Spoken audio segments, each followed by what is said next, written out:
Town of Islip will hold a public hearing on Tuesday, January 30, 2024, on the following applications at the times listed or as soon thereafter as they may be reached. At such time, all interested parties will be given an opportunity to be heard.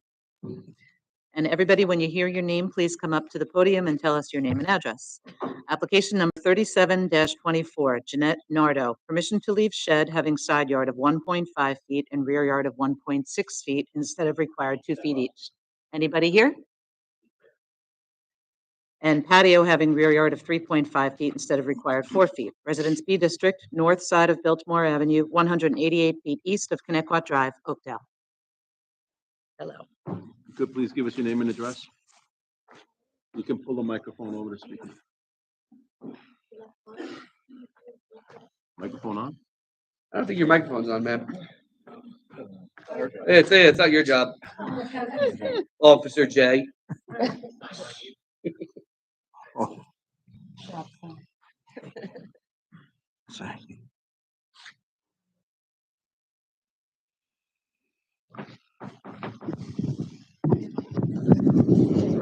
Okay. On now. Hello, Hello. Jeanette Nardo, 63 Biltmore Avenue in Oakdale. Good evening, Ms. Nardo. Good evening. You here just for the shed and the patio relaxation? Yes. Any questions from the board on this? No. Planning, do you have any comments? Is there anyone else who would like to be heard in this application? No, I'll take a motion then. Oakdale's me, motion to grant the application. Second. All in favor? Aye. Just add up. Yay. Thank you. Thank you. Application number 38-24, Antonio and Maria Martins. Permission to leave above-ground pool having side yard of 15 feet instead of required 18 feet. Residence AA District, south side of Franklin Avenue, 1,200 feet west of Fulton Street, through lot to Commercial Boulevard, Brentwood. Hi, good evening. My name is Darlene Duarte. I am the daughter of Antonio and Maria Martins. I'm here on their behalf because they speak very little English. So I'm here for them. Can we get your address, please? 4 Franklin Avenue, Brentwood, New York, 11717. Thank you. And you just here for the pool? Yeah, just here for the pool. Any questions from the board on this? No. Planning, have any comments? No. Is there anyone else that'd like to be heard in this application? Okay, I'll take a motion then, please. I'll make a motion to grant the application. All in favor? Aye. Application's granted. Thank you. Okay, thank you. Application number 39-24, Tangleson Family Irrevocable Trust. Permission to leave 2 sheds. Shed 1 having side yard of 1.4 feet and shed 2 having rear yard of 0.5 feet instead of required 2 feet each. Residence B District, east side of Milligan Lane, 100 feet south of McElroy Street, West Islip. Good evening. Name's Thomas Tangleson. I'm representing the trust. I live at 731 Milligan Lane. And you just on the 2 sheds here, sir? That's correct. Do I have any questions from the board on this? No. Planning, any comments? Is there anyone else that'd like to be heard in this application? I'll take a motion on this, please. Make a motion. Application. Second. All in favor? Aye. Application's granted. Billy. Thank you so much. Application number 40-24, Jadist LLC. Permission to use dwelling for 2 family use only pursuant to Islip Town Code Section 68-419.1. Residence AAA District, north side of Canterbury Drive, 314.76 feet west of Enfield Lane, Hauppauge. Good evening, Mr. Chairman and members of the board. Amy DeVito, Woodhull Expediting with offices at 800 Veterans Memorial Highway, Hauppauge, New York. We are here today to establish a 2-family use. The owners of the property will be having their mother live in the apartment. Their mother is going to be 90 years old this coming fall. And I'm happy to answer any questions the board may have.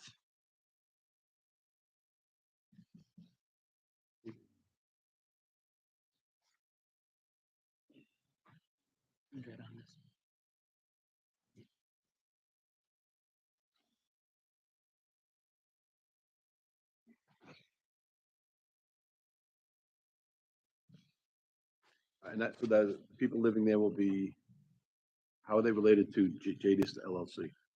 One of the managing members of Jadis LLC is Carol Watchwell, and Helen Lloyd is her mother. She is the elderly persons that would be living in the apartment. Have any questions from the board on this? Yeah, I have a question for council on this. How do we do a family use only when it's owned by an LLC? Have we reviewed the operating agreement? Do we know who the members actually are? Yeah. Yes, we submitted all of the documents. Oh, it's not owned by a trust, it's owned by an No, I operating agree. agreement. It's owned by the LLC. Oh, yeah, it's owned by an LLC, right?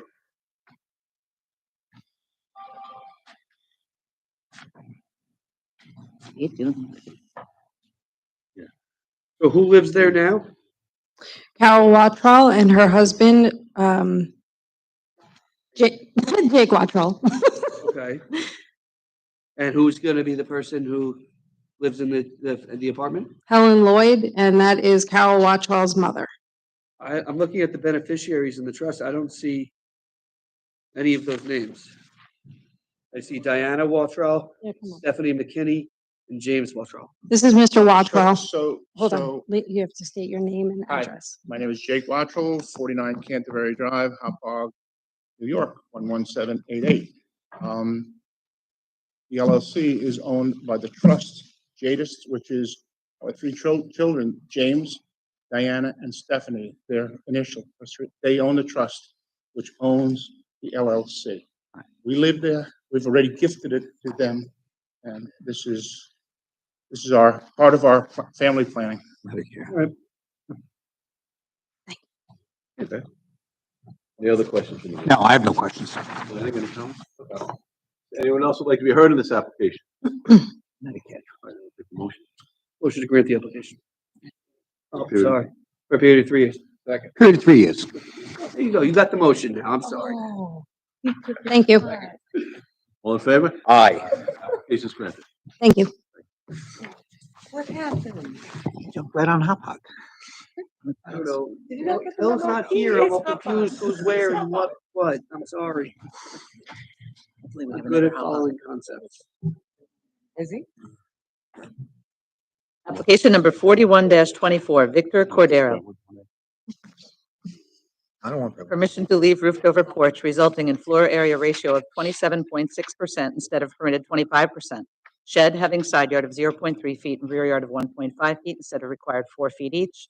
And driveway on side property line not having a required setback of 4 feet and having front yard occupancy of 64.1% instead of permitted 40%. Residence B District, north side of Dulce Street, 150 feet east of Broadway, Brentwood. Good evening, Roxanne Trella, Dynamic Expediting Services with offices at 231 Islip Avenue, Islip, New York. We are here today for a roof over porch, which results in an FAR of 27.6% instead of the permitted 25. A shed, it's under 200 square feet. It was built sometime between 2001 and 2004, and that maintains a side yard of 0.3 feet and a rear yard of 1.5 feet instead of 4 feet required. And then we have the driveway, which is here for two variances. One being it is on the side property line instead of having a 4-foot side yard setback.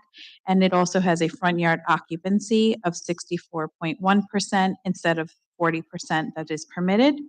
I did take a look at the aerials because we did try to find an original survey, but there was none on file with the town. We were able to see an aerial on the Suffolk County GIS website that shows that the driveway was there for sure in 2001, which predates the driveway code. But there's also an aerial from 1984. It is very unclear, a little bit blurry, but it seems to have the shadow of a circular driveway. So it is under the belief of the client that this house may have been built this way. And I do have a picture of it. It's, like I said, it's very grainy, but I can show you the aerial from 1984. It seems to have a circular What driveway. year is this? What year was the front yard occupancy ordinance enacted? I think it's 12/12/06, yeah. We see what do we have close to 12/12/06? This is number 5. Hold on, 4124.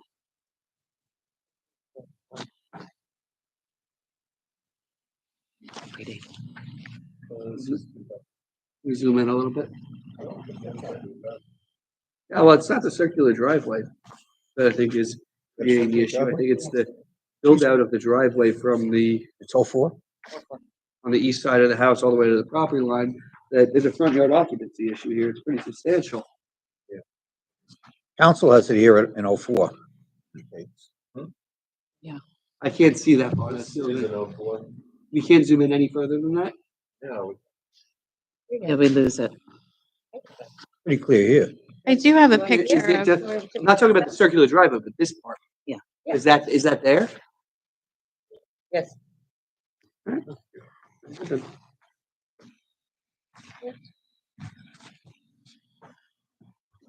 Any other questions? No. Lanny, do you have any comments?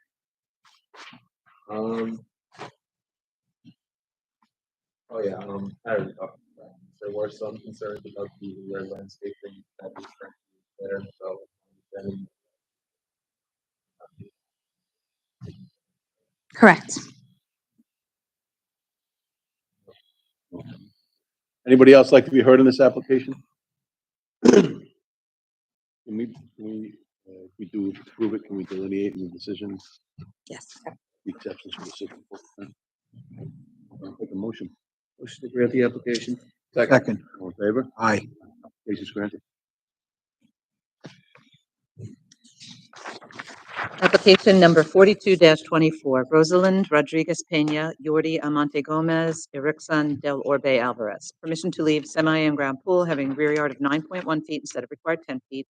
Pool deck over 18 inches in height, having rear yard of 5.8 feet instead of required 10 feet.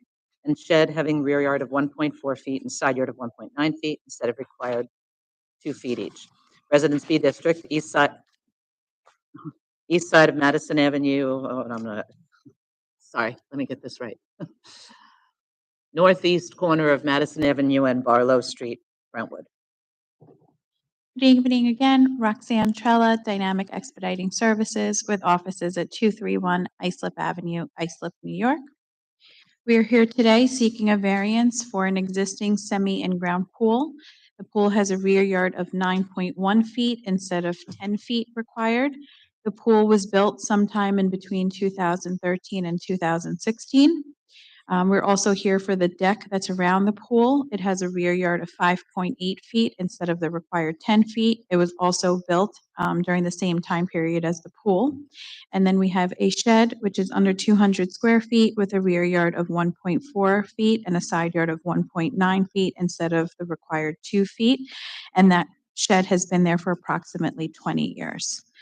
They did place because they're on the corner side of the property, they tried to place the pool and the pool deck, it seems, right in line with the dwelling itself. The current property owners purchased this property in 2021. The pool and the pool deck were already existing for about 10 years at that point. Any questions from the board? Lanny, do you have any comments? Anyone else would like to be heard in this application? Take a motion. Motion to grant the application. All in favor? Aye. Application is granted. Thank you. Have a good night. Application number 43-24, Rita Pool and Henry Cashel. Permission to leave one-story addition, 10.5 by 24.17, having side yard of 10.7 feet instead of required 14 feet, total side yards of 25.5 feet instead of required 28 feet, and shed not having 20 feet behind the front line of the dwelling. Residence B District, south side of Orange Street, 166 feet west of Boulevard Avenue, Central Islip. Good evening, Mr. Chairman, members of the board. My name is Vincent Tremarco. I represent the applicant. I have offices at 1040 West Jericho Turnpike, Smithtown, New York. This is a built prior application. However, you can see that this is a relatively small lot and in a small lot area. The addition, which again was built prior, is only 254 square feet. The main one-story dwelling exists initially with a 952 square foot area. So the total area now, if the board is inclined to grant this variance is only 1,206 square feet. It's about 20% of the maximum 25% floor area coverage. So we believe it is not a substantial variance. The other variance, of course, is the side yard variance, which is the request is for approximately a 3-foot reduction. We asked the board for its favorable consideration. If the board, and the other existing shed, instead of being 20 feet behind the front line of the house, is 8 feet, but we don't feel that has any effect on the community. It is back 8 feet. So we asked the board for its favorable consideration. Can you zoom in? Do you have a picture of where the shed is?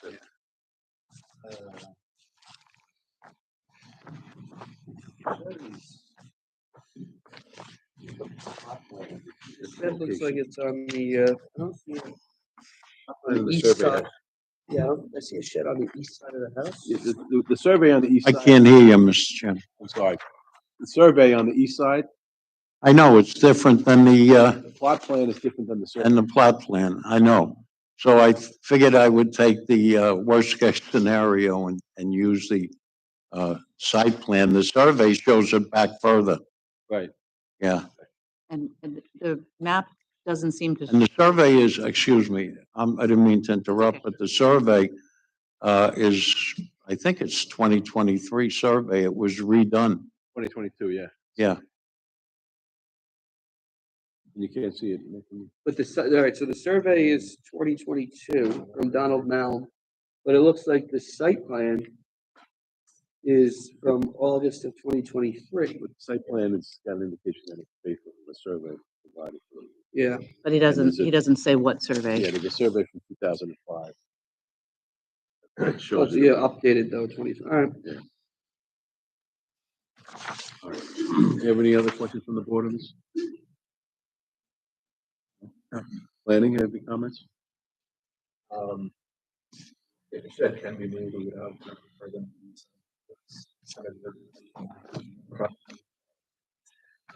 Might not even be there. Or not. And we're not sure which shed it is. Well, it says for, is it on the survey? No, see, on the site plan rather. See. Yeah, I get that, but it says here, note, see survey for accessory structure locations. I'm more inclined to believe the survey than the site plan. Yeah. Yeah, okay, So I don't think it's 8 feet I don't- back. yeah, I think that, so why don't we withdraw the relief request then for the survey, for the shed? I have a suggestion. Okay. Um, Is it gonna be granted? As Besides that, I think, and I only noticed this today, or I would have inquired, that the shed remains where it stands now, and it can't be more than, well, I guess it can't be more than 8 feet back from the front line, worst case scenario. And if it's further back, it's further back, and Oh, that and would, Mr. Tramarko, the question is, where does the shed stand today? well, 'Cause, I mean, even the call of the meeting isn't really fantastic. But that's not on you.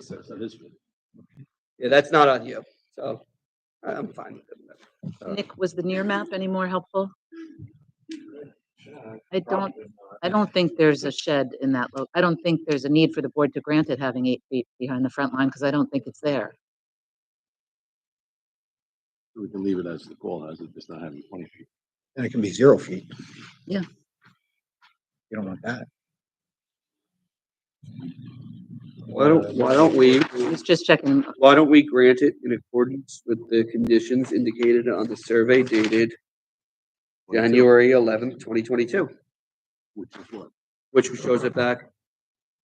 I don't have a scale in front of me, but 8.7 or sufficiently far back, but it covers his position, and it makes sure that we're not granting a precedent to let people put their sheds wherever they want. That way, that's reasonable. This doesn't need a variance. Yeah, that's what I'm saying, so Wrote them in accordance with the survey dated January 11, 2022. Okay. That would mean that you strike that from the, No, just say application granted, okay. you know, Can we reflect that in the decision on the survey? does that Is there make anyone sense? else that If it like- doesn't make sense, That I'll- makes sense. Is that acceptable, Mr. Mark? Yeah, that's fine. Is there anyone else would like to be heard on this application? No, and then I'll take a motion. motion to grant the application, provided the shed is granted in accordance with the location indicated on the survey, updated January 11th, 2022, prepared by Donald L. Malm Jr. Second. All in favor? Waiting for Sullivan. Aye. Application is granted. Thank you very much. Thank you. No more hot pots. I'm trying to get you some airtime. Application number 44-24, Leonard and Christina Marks. Permission to leave rear yard landscaping of 29.7% instead of required 40%. Residence B District, west side of Hyman Avenue, 140 feet south of 4th Street, West Islip.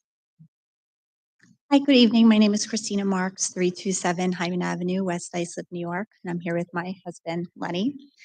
If I could just have a quick moment to give you the backstory. We put in a pool just prior to COVID, and at that time, the town code was a little bit different. They limited the landscaping as opposed to, they limited the patio, the hardscape as opposed to the landscaping.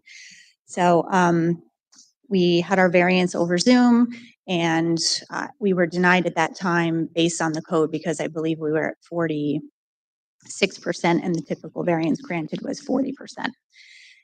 At the time, I struggled a lot with the town to try to get them to help me figure out how the backyard was measured, so how I could calculate how to take off the 4.6% that was denied. And I didn't get anywhere. So fast forward to now, we're trying to remediate the issue. And I reached out to Angie Carpenter, who put me in touch with Daniel Burgos and Deirdre Ryan, who I just want to compliment because they have been fantastic. They really explained it to me, how everything is measured. Dan drew me up a map of exactly what we would need to do. And at that time, he pointed out to me that since our denial, that the town code did change and that it is requiring 40% of the rear yard being landscaped, and that a typical variance has been granted to 30%. And since we are so very close at 29.7%, we would really appreciate you taking that our request into consideration for the variance.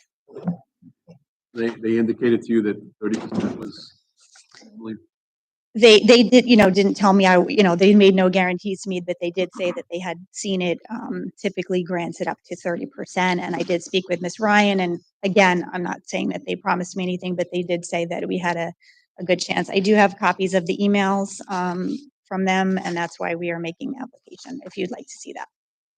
Lenny, do you have any precedents on this? No precedence necessarily, but none of the hardscape is actually near the property lines. And I do have pictures on my phone because the part that is landscaped, I have a lot of gorgeous You crepe submitted- we have myrtles. some pictures of it. Oh, perfect. Okay. Any questions? from anyone? Nope. 30%? Yeah, I think we'll go for 29.7. And on our Billy. Yes. And any questions? Lenny, any other comments? No. Anyone else like to be heard on this application? No? Motion. I make a motion, we approve the application. All in favor? Application is granted. Thank you so much. We really appreciate it. Application number 45-24, Mariam Bigzat. Permission to erect one-story addition, 14.6 by 16, leaving rear yard of 16.2 feet instead of required 25 feet. Residence A District, southwest corner of Grundy Avenue and Benning Lane, Holbrook. Good evening, Chairman, members of the board, Diana Laspisa, excuse me, with Morano Expediting Services, 2938 Hempstead Turnpike, Suite 212, Levittown, New York, 11756. We're here before you requesting permission to construct a sunroom addition off the rear of the existing dwelling. We're requesting a 16.2 foot rear yard setback, where 25 feet is required. The original dwelling was constructed at 30 feet. This is a corner lot.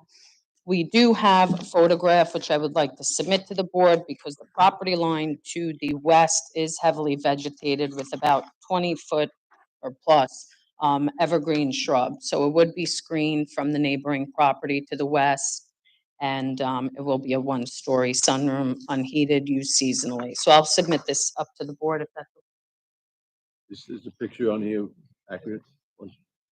I'm not seeing. Oh, yes, okay. So yes, so those are the shrubs that you could see. So it's a 6-foot fence and then right above the 6-foot fence starts the evergreen. So it would be completely screened from them. Unfortunately, there are no alternate locations. With the house being only 30 feet from the rear, that limits them to only a 5-foot extension off the rear. The north side of the house consists of a garage. So, they wouldn't really be able to put the sunroom on the garage. It wouldn't really be functional for that purpose. So that matters too much. I think they were previously granted a gazebo. That's still up, or is that? The gazebo, yes, I believe, yes, that is still there. I wasn't part of that application, but I believe that was. And then there was an awning. An awning has since been removed. So if you look on the survey, what says roof over, yeah, and I believe you could see that in the pictures that I submitted, it's no longer there. So this has been removed. Yeah, the condition never being. Any questions from the board on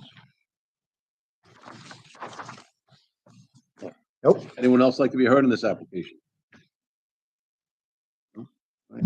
Motion then. Make a motion, we approve the application. All in favor? Aye. Granted. Thank you. Have a good night. Yeah. Application number 46-24, Gregory and Kristen Loftus Reinhardt. Permission to erect second-story addition, 43 by 75.2 irregular, leaving side yard of 11 feet instead of required 14 feet. Residence A District, west side of Wagstaff Lane, 316 feet south of Wampum Lane, West Islip. Hi, good evening. I'm Michael Drake. I'm an engineer at 4619 Captree Island, Captree Island, New York. We're here today for Christy and Greg Reinhardt. They're planning on a second-story addition over the existing first story.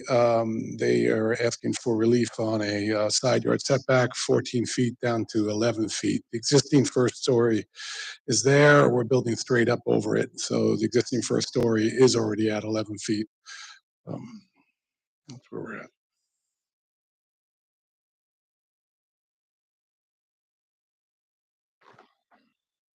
It's the same footprint though, correct? It's the same footprint, yeah. On that side, there's a little change in the front, a little change in the back without any need for the variance. Right. Any questions from the board? No. Planning, any comments?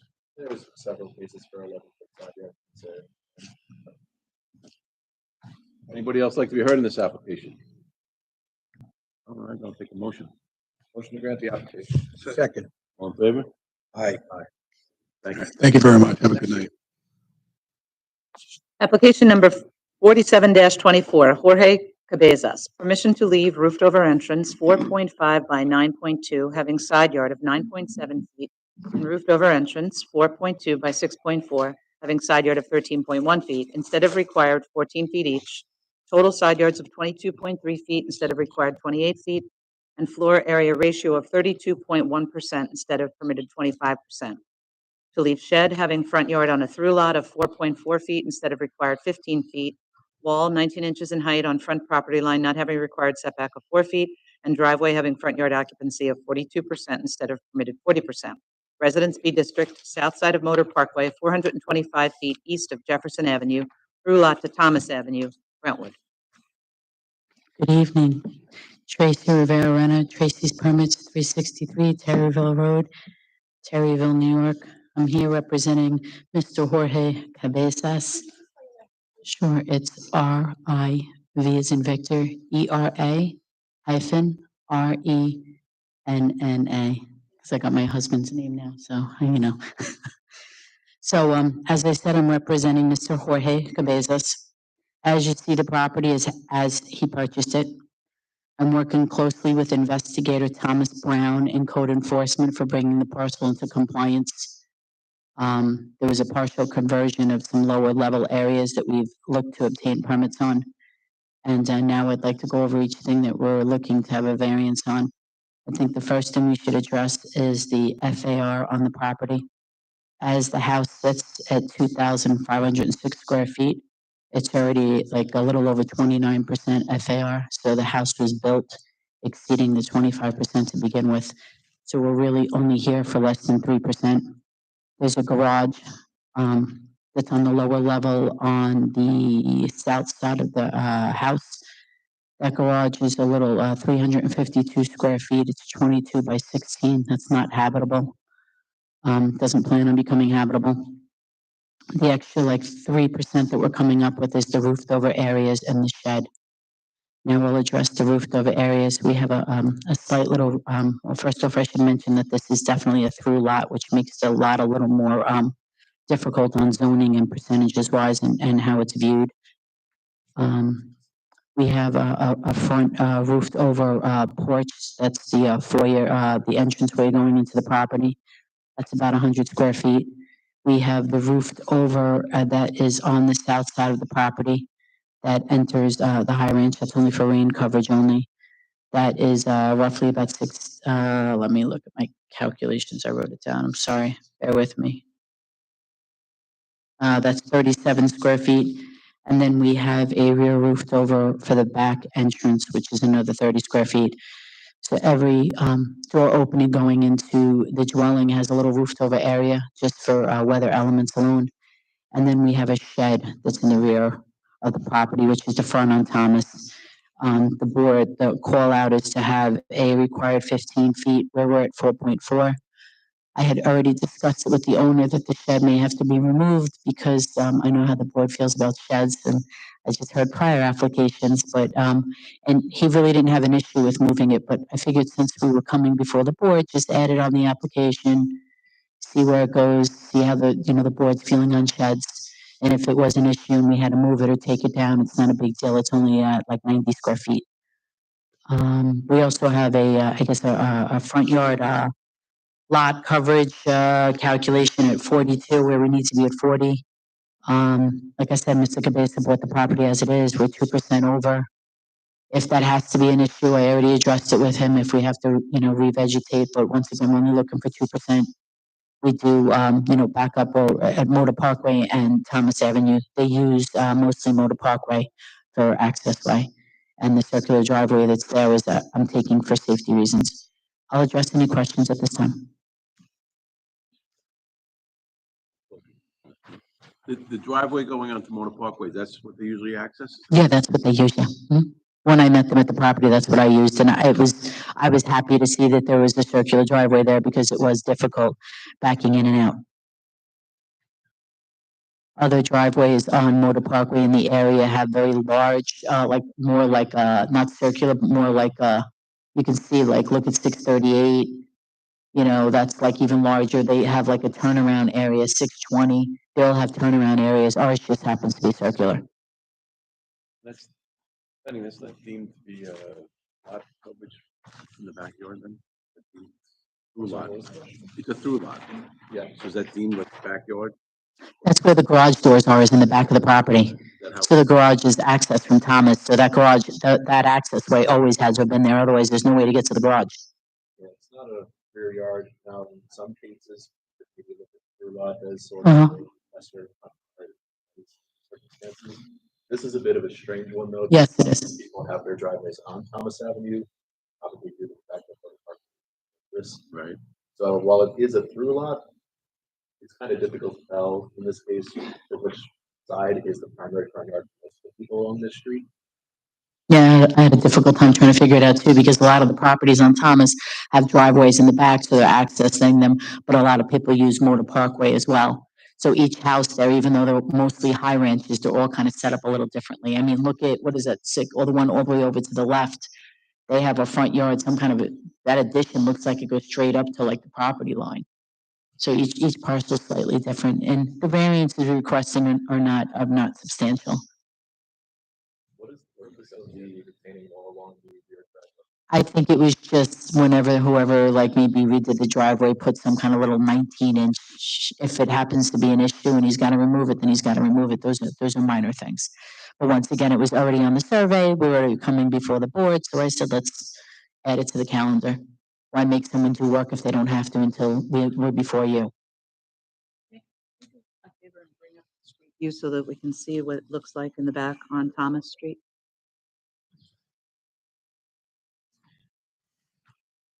Got all new fancy computers and stuff here.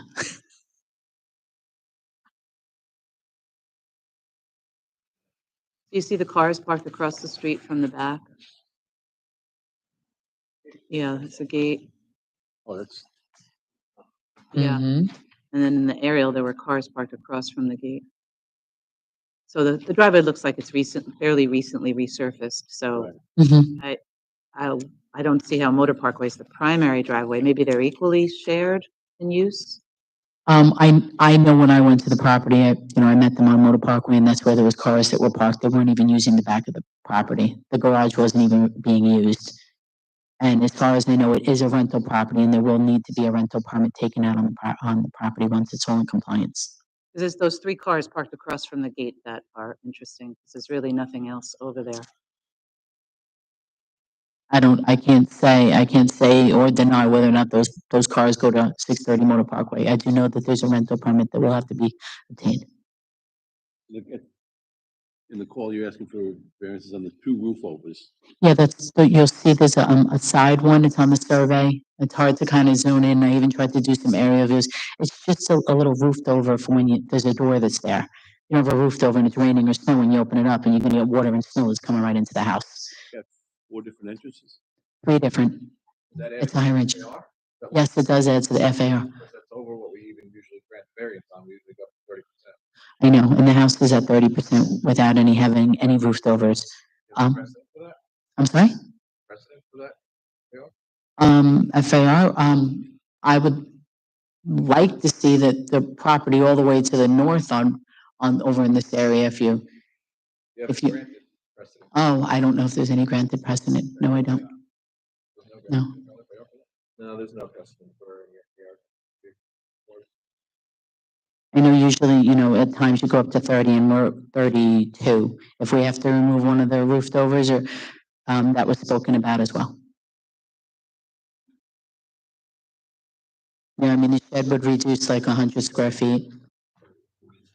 It reeks of the 60s and the 70s. Yes, it does. 67, I'm good. Yeah. Uh-huh.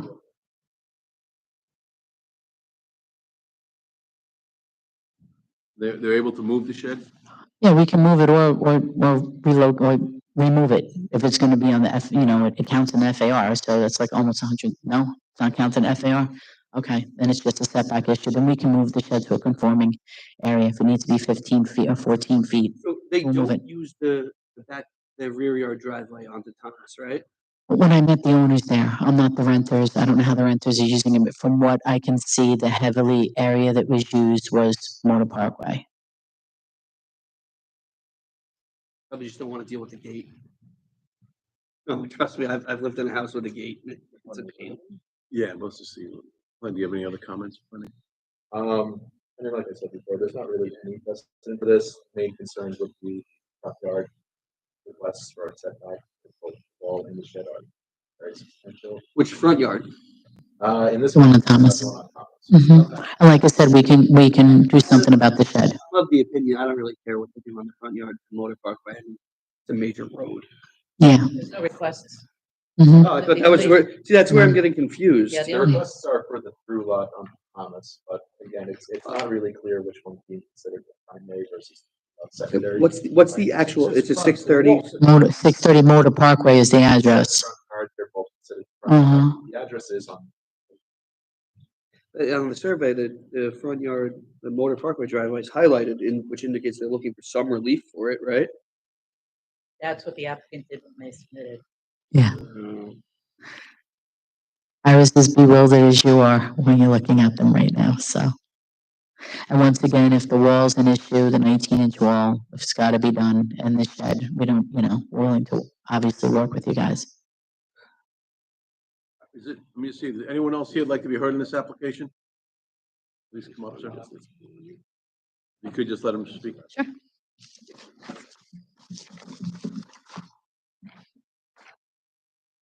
Hey, good evening. Can you just give us your name and address, please? Francisco Carvajal, and I live right next door. Francisco, C-A-R, V as in Victor, A-J-A-L. And what address? 626, right next door. Which one is that? Should be the one on the left.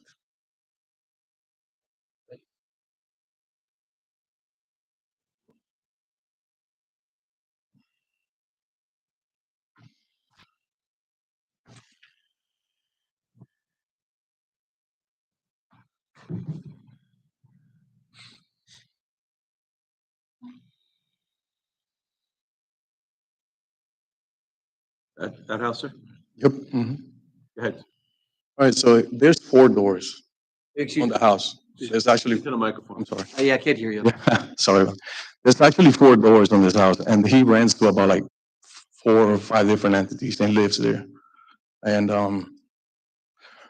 those cars there, they're renters, and they fill that whole side up, and they do all kinds of stuff there. Like they do mechanics, all the time. Are they good neighbors? He is not a good neighbor. He is not. That's why I'm here. Figured. Yeah. That's it. He's renting to a lot of people, and a lot of things happens that, 'cause this is one family. Why is he renting so much? I live there with my Well, kids. is it one very big family living there, or is it? He rents like, I guess, a basement. That door that has a shed, he just recently built it. He made a hole on the basement, and he did this whole thing right on the side. Yeah. There is good work. Is the house well maintained? The yard and It's not like, I guess it's like normal. He has a shed on this side. but is That's it an all. eyesore? Does the lawn gets cut? Garbage gets taken out? Yeah, garbage cans that- get brought in, so mhm. problems like that. right? Yeah, no, yeah, Just a lot of people. yeah. It's just a lot of people, and with a lot of he, people come a lot of cars. yeah, yeah. Okay. Nick, is that a Long Island Expressway right away across the street with cars in front?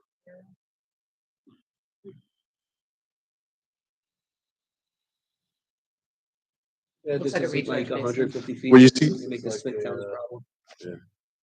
So where it's like flat, that gets filled with cars, so there's like more cars. Thank you. Is there anyone else who would like to be heard in this application? Okay. And where did you say you were with the rental permits? Well, we can't do anything until this is done. I have met, Lease it, I'm sorry? except lease it to tenants, you could do that. Yeah, exactly. So I know there's only one Which they kid. have done. Yes, I know there's only one kitchen in there, one family. I've actually met with the inspector on the property. I've actually gone inside there. There's only one kitchen in there. That I do know. When I've been there, I've only, You're gonna vouch for that as a professional. absolutely, I've been doing this 30 years. So there is only one kitchen in there. You've been in the house recently? I haven't been in the house in probably about 8 months. Oh, that's relatively. Okay, and there was only one kitchen in there. I'm a straight shooter. I'm all about being a good neighbor. The mere fact that I'm hearing that he's doing some work over there while I'm in the process of doing this paperwork is not gonna be very good for him when I leave here and I call him. Because you're not supposed to do that, number one. And I'm all about being a good neighbor. So, the mere fact that the cars, like I said, I know that there's one family that's there. When I've been there, I've seen probably about 7 people. I can't vouch for what's going on there on the nights or the weekends. I know nothing about mechanics. I know nothing, and the fact that they're saying there's 4 doors, I didn't know there was a 4th door. So, there will be a phone call that's made. Okay. And I am working with Investigator Brown, so it's not like there isn't code enforcement on this already. Okay. So Tracy, in working with Investigator Brown, has the property owner allowed him to be inside the house yet? Because it seems like these are all exterior, easy to write violations. I think so. I can't exactly quote you on that because I have a lot of open files. But Investigator Brown will get access. And once I leave here, I will be making a phone call to Jorge saying that we want to get Investigator Brown in there like ASAP. a motion to reserve. Motion to reserve decision. All in favor? Aye. All right, decision's been reserved. Thank you.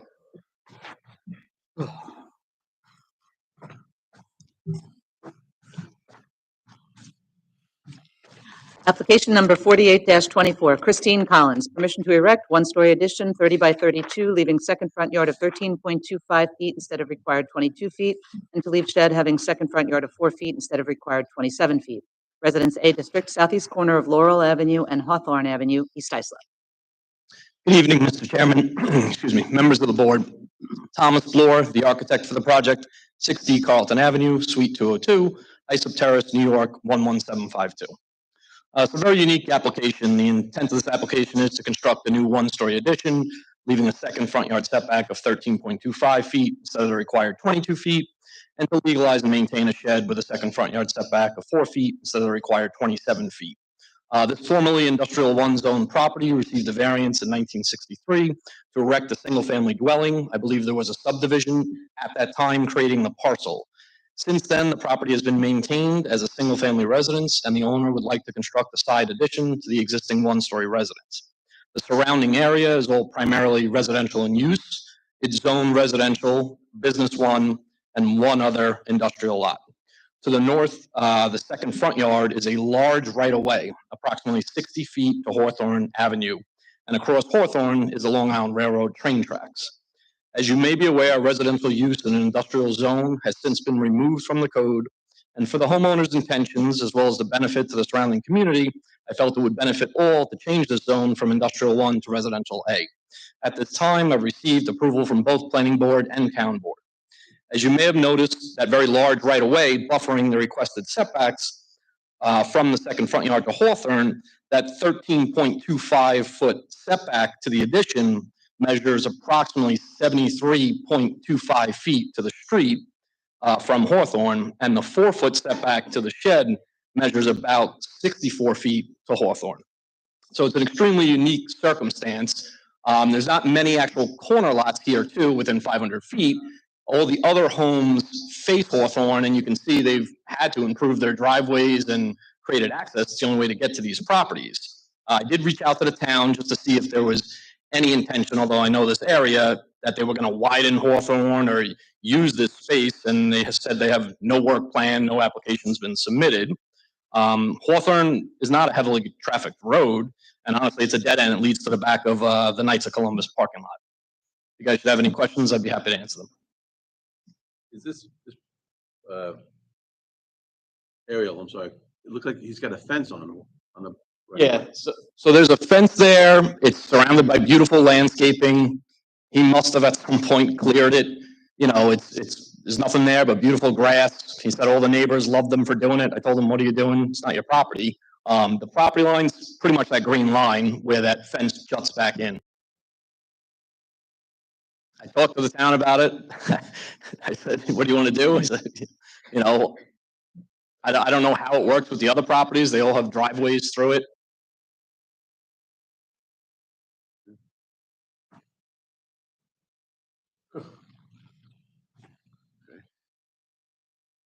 A lot of investment to put into property that's not yours. Yep. And it looks like actually follow the code with the fence location. Yeah. Usually they don't go hand in hand.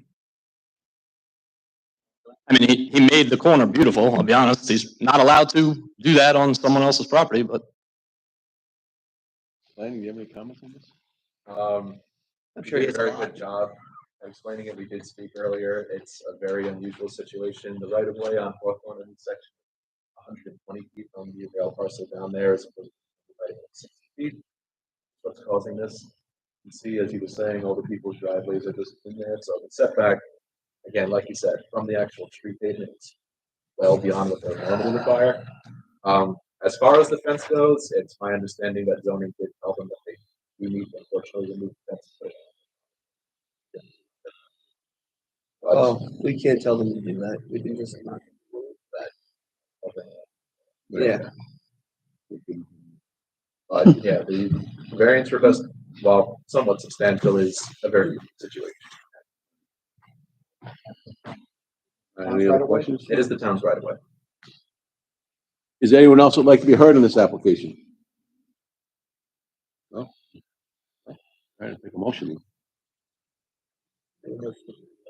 We only to acknowledge that we're not in any way condoning, approving, authorizing use of property that is not hers rather, rather doesn't belong to the applicant. And we're simply approving what is on his property. And yep. And what's that's for in the call, right? We have no comment on anything else. Second. All in favor? Aye. Application's granted. Thank you. Have a great evening.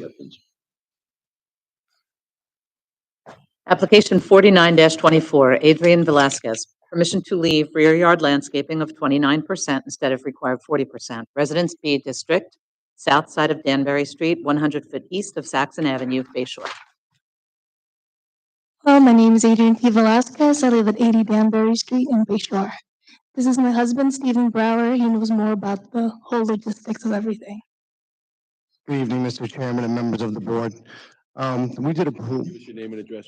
Stephen Brower, Brower, 80 Danbury Street, Bay Shore, New York. We did a pool project in April 2021, and I sure wish I would have asked more questions because we've been finding out things the hard way ever since. Our situation is very similar to the woman that was just up here with the 29% and needing 40%. So that would be a good precedent for our situation.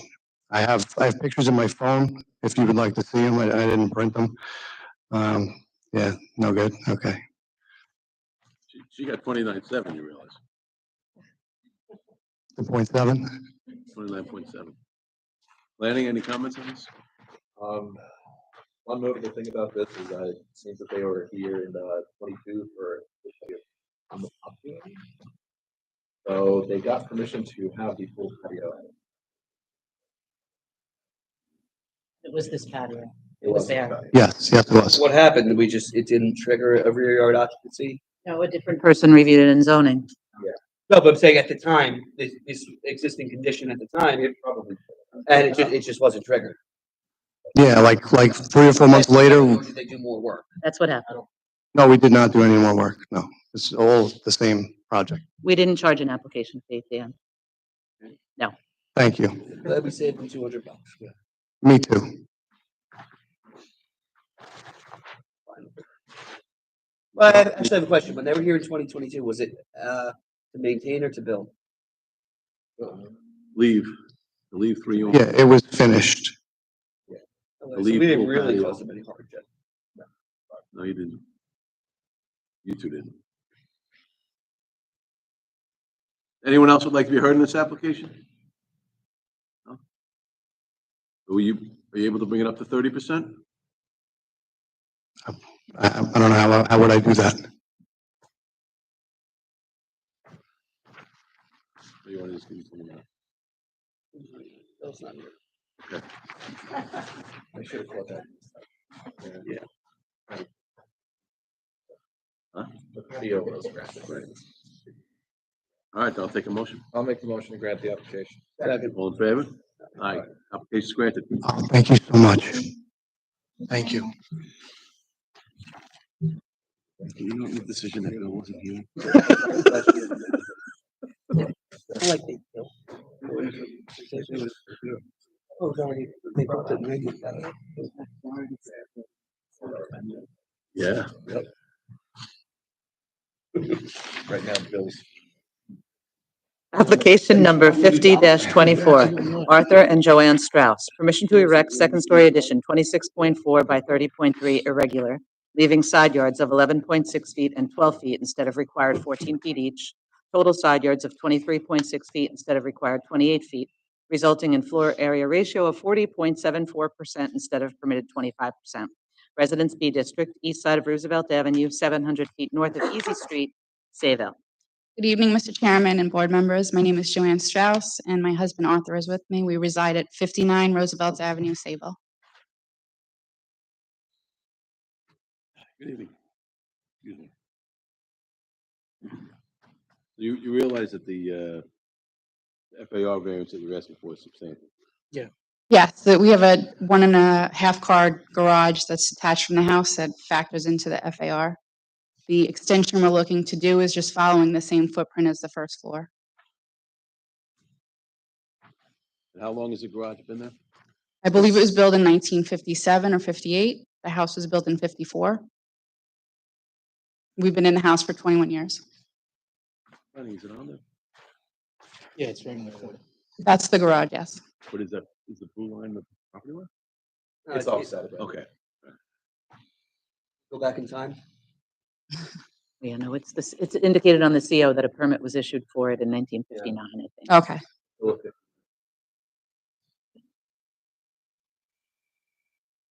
Do you have any questions? No? Does anyone else would like to be heard on this? What if we were to grant the FAR 30% just for the house?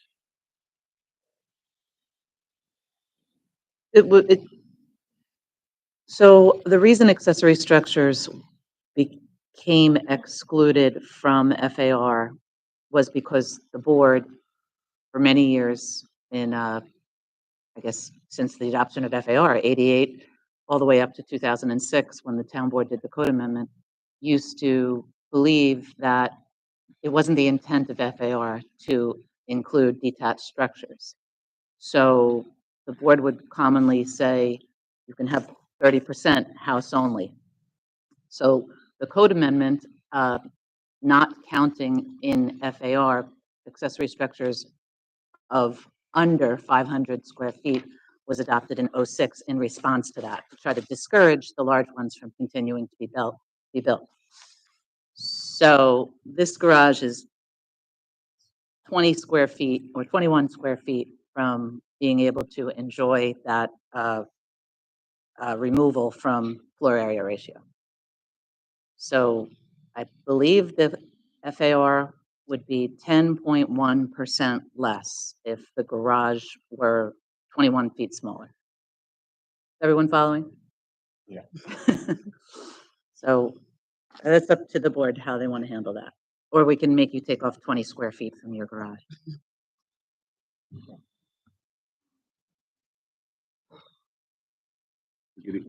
mean, in the opinion, we can note that it's 30% or 30 point whatever for the house only. Just the, yeah.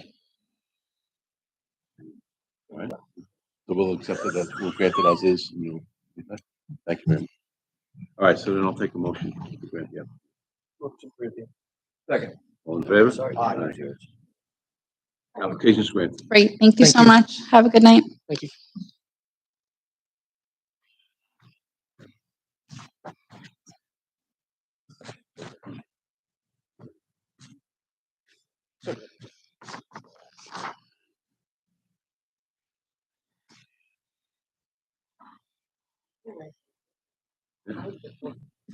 Yeah. That's good. Application number 51-24, Joseph Williams, permission to install in-ground pool leaving front yard of 10 feet instead of required 20 feet, pool patio leaving front yard of 6 feet instead of required 15 feet, and to leave patio having side yard of 1.5 feet instead of required 4 feet. Residence B District, southwest corner of Locust Avenue and Columbia Street, Islip. Good evening, Mr. Chairman, members of the board. I'm Deborah Yelvington of Dynamic Permits.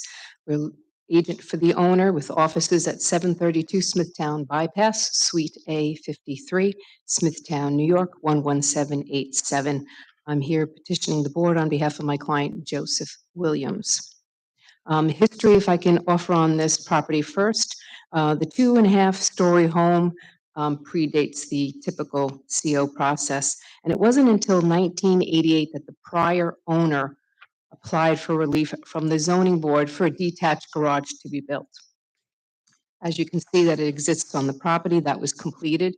And sometime after that, pre-2009, there's a built without masonry patio, approximately 10 feet by 10 feet, between the garage and the house that appears from the survey, which is dated 2009, to be 4 inches to 8 inches on the grade. It's brick pavers that are sitting there. And again, my client, the Williams family, did not install that. That was there when they purchased the home.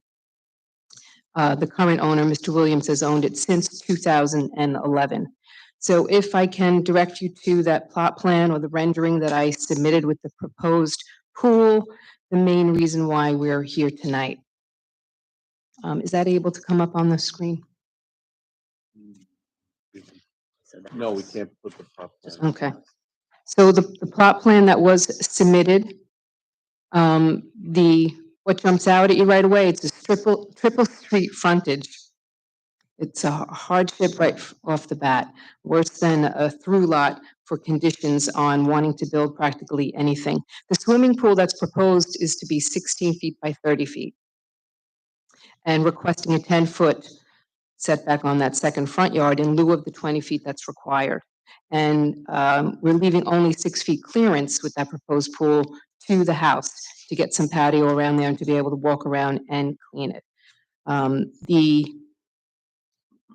No practical location for that pool can be found on that. And again, this lot situation was not created by the homeowner. The pool patio, we're requesting 6 feet instead of the 15-foot setback. And again, the masonry patio, the small one that's 10 by 10, was pre-existing this owner with a 1.5-foot setback, requesting to remain that in lieu of the 4 feet. To make a point on the in-ground pool, as we all know, it's in the ground, it's level, it's nothing obtrusive, it's no encumbrance to any neighboring properties, no one can see it. It's level. The pavers will be barely 4 inches sitting around the pool. If I can submit as exhibit photo from the corner of this property, Locust Avenue and McKinley Street, you'll be able to see a 6-foot PVC fence, beautiful, on that corner already. The property is very well kept, and there's screening and trees all along that area already. If I can submit that to the board, yeah.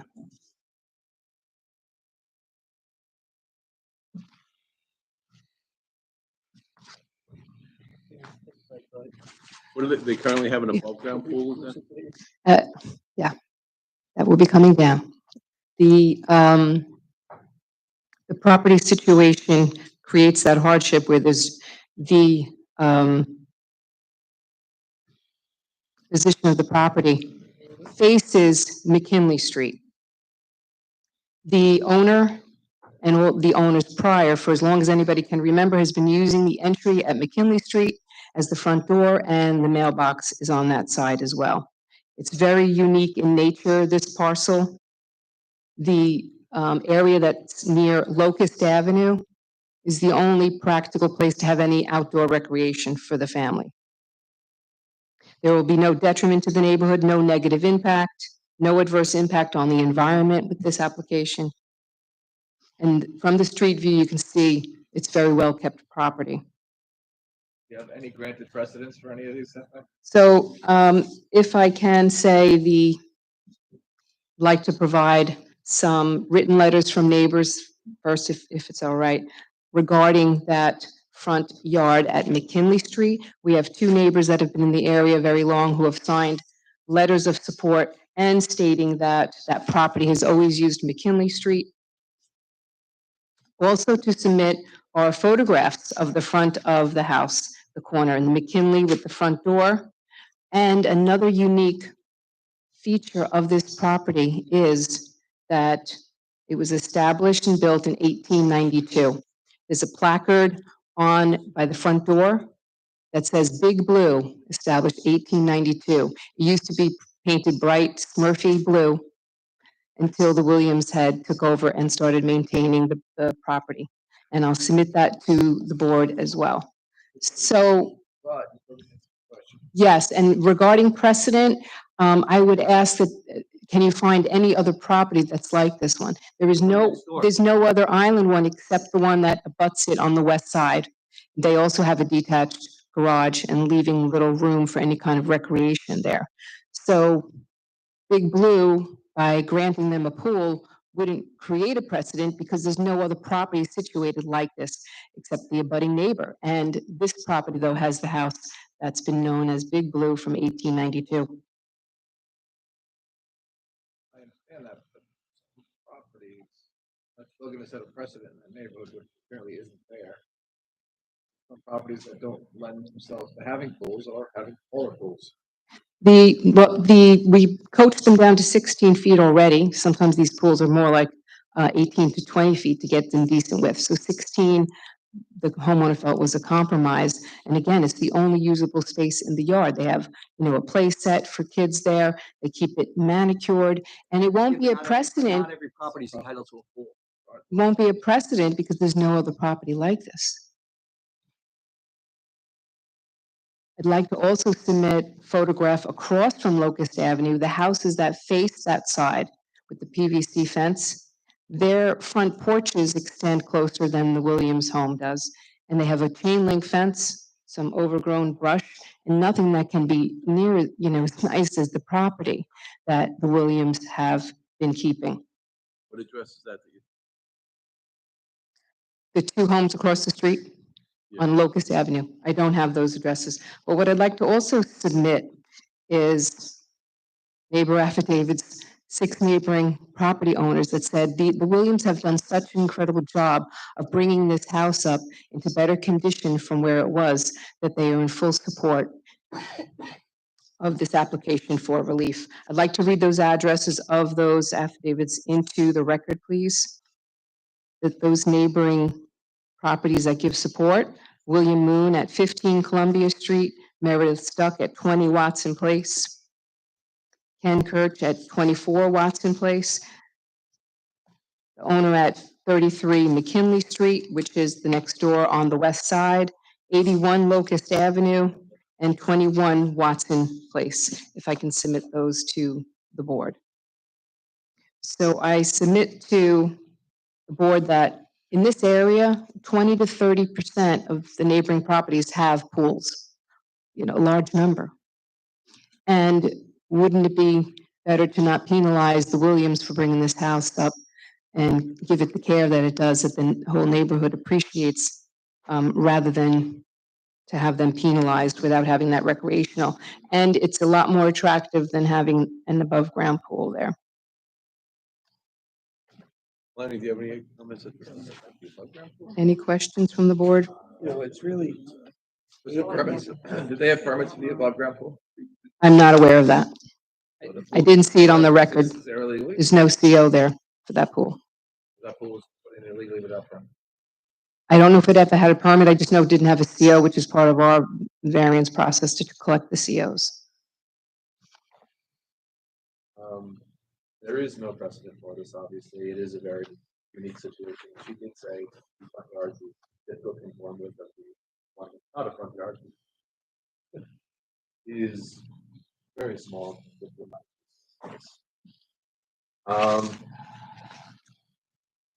It is pretty difficult for them to conform here. They couldn't realistically do very much better than what they are proposing. And while not exactly relevant considering this is a front yard, if Locust Avenue happened to be their side yard, they actually would be conforming at 10 feet. That is the side yard that would be required in this zoning designation. Fortunately for them, it's not a side yard. But the request is substantial. Planning, if you guys would choose to grant this, if it's possible to distinguish it based on the 3 front yards, otherwise. And Mr. Barbarello, don't forget the big blue, 1892 distinguishes it.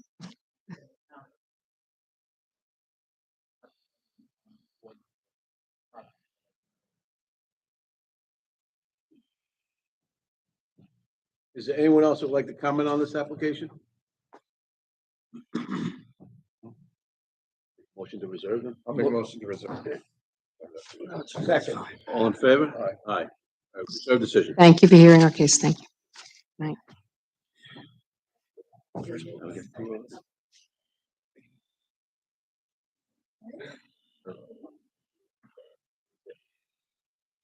Seems like they recently bought it.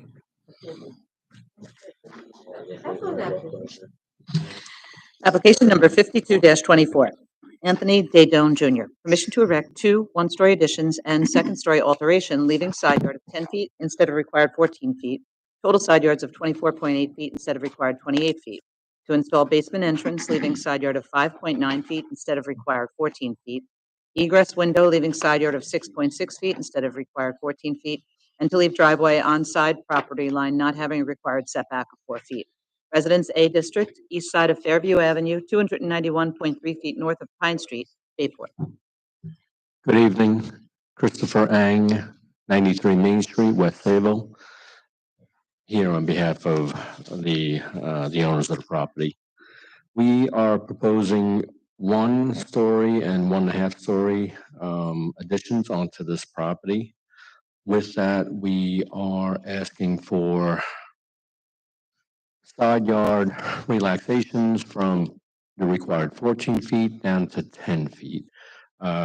We are also asking for a relaxation on the driveway setback. That's an existing driveway. What else are we asking for? Oh, we're also asking for side yard setbacks for an egress window and an egress stair coming up from the basement as well.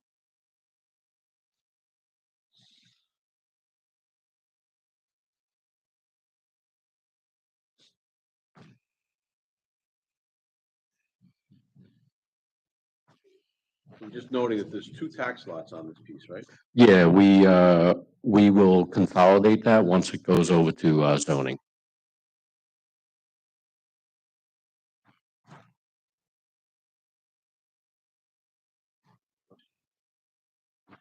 Lanning, do you have any comments on this?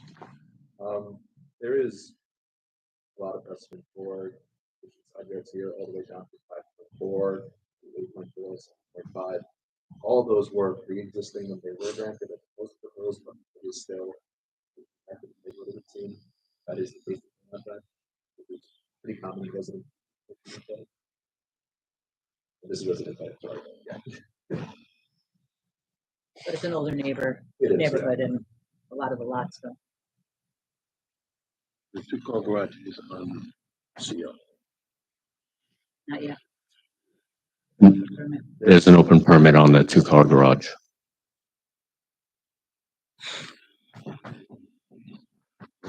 Questions? Anybody else like to be heard in this application?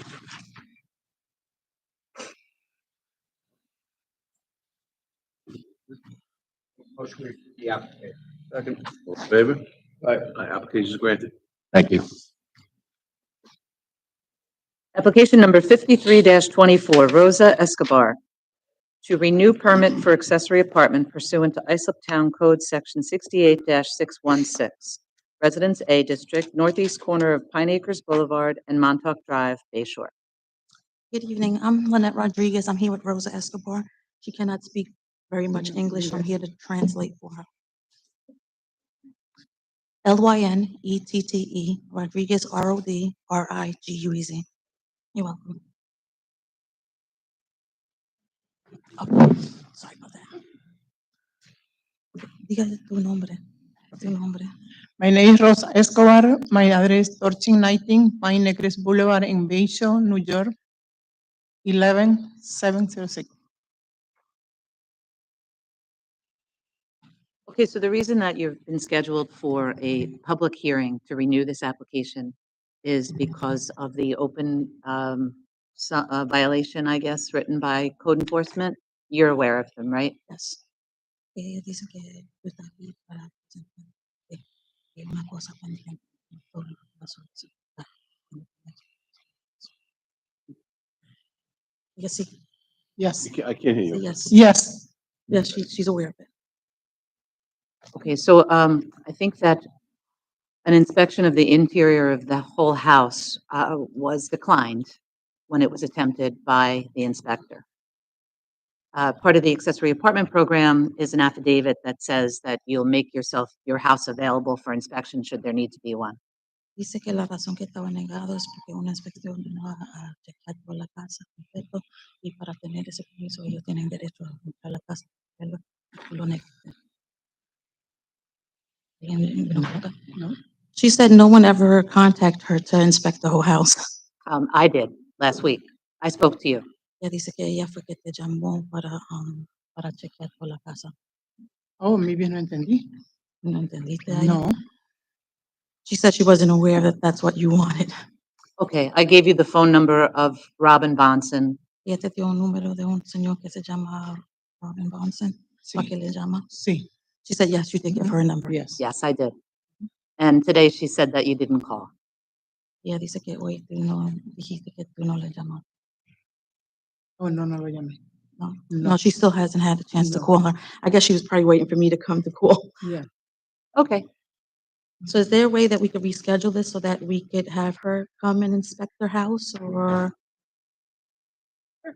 Right, everyone? Yeah. Want to adjourn? Yeah, before we do, we want to see if anyone else Yes. would like to be heard in this application? I think do you have any comment? So we'll take how long adjournment? Oh, we shouldn't do very long. Let's adjourn it to,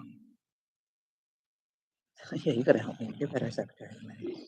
It's March 13, and what do we do in March? February 13th,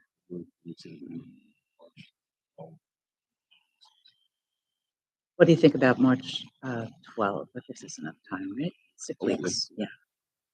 March 12 will be the adjournment date. Is that okay? Yes. Okay, thank you. Hold them right away. All right, thank you. Yeah, so we'll take an adjournment Yeah. till March 12th. It would make the board very unhappy if you came back and still hadn't gotten it done.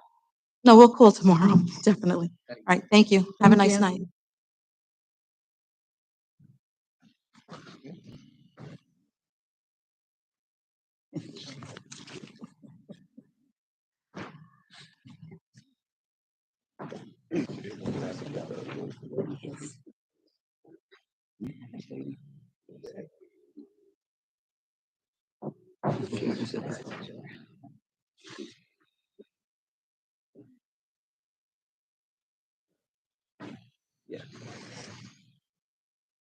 Application number 54-24, Natalia Gutierrez, permission to erect one-story addition, 15 by 29 irregular, with attached roof over area, 8 by 12, leaving front yard of 21 feet instead of required 25 feet, and side yard of 9.5 feet instead of required 14 feet, and to allow second front door where a maximum of one is permitted pursuant to section 68-3, definition of family. Residence B District, south side of Wavecrest Avenue, 155 feet east of Birch Street, West Islip. Hi, I'm Natalia Gutierrez. I reside at 60 Wavecrest Avenue, West Islip, New York, 11795, since 2017. And I'm Charles Kuhn, architect, office in Northport, New York, 11768. You have anything you want to say? You want to present anything or? Yeah, I'll start out. So basically, the application is for a one-story front addition. The primary purpose of the addition, and unfortunately, it's more of a need than a want. Her son has a lot of very severe medical issues. He can only be transported with rather large equipment, gurneys and wheelchairs and equipment. So the need for the second front door is a double wide door because of the size of the equipment that is needed to move her son. We also set it up with a front portico because she will have a van that will be transporting her son, when needed. Eventually. We designed the size of the addition to accommodate three things. One, access from the house to the lift. Also to accommodate the space for the lift itself, which is a horizontal lift that can accommodate a gurney, in lieu of a gurney as well as a wheelchair. And then we also need storage space because there is a lot of equipment. She's got multiple transporting devices, life support devices. So that's the need for the size, and that sort of pushed it out to the side. So that's the request of the 9.5 feet versus the 14. And at this point, I'll let you take over. My son is 5.5 years old. And since he was born, at 3 weeks of age, he was diagnosed with a condition called spinal muscular atrophy. It's life-threatening. His prognosis was supposed to be 6 to 18 months.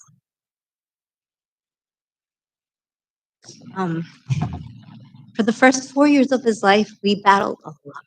He's coded multiple times. I've had ambulances call 911. The fact that he's alive is a miracle. And I'm sorry.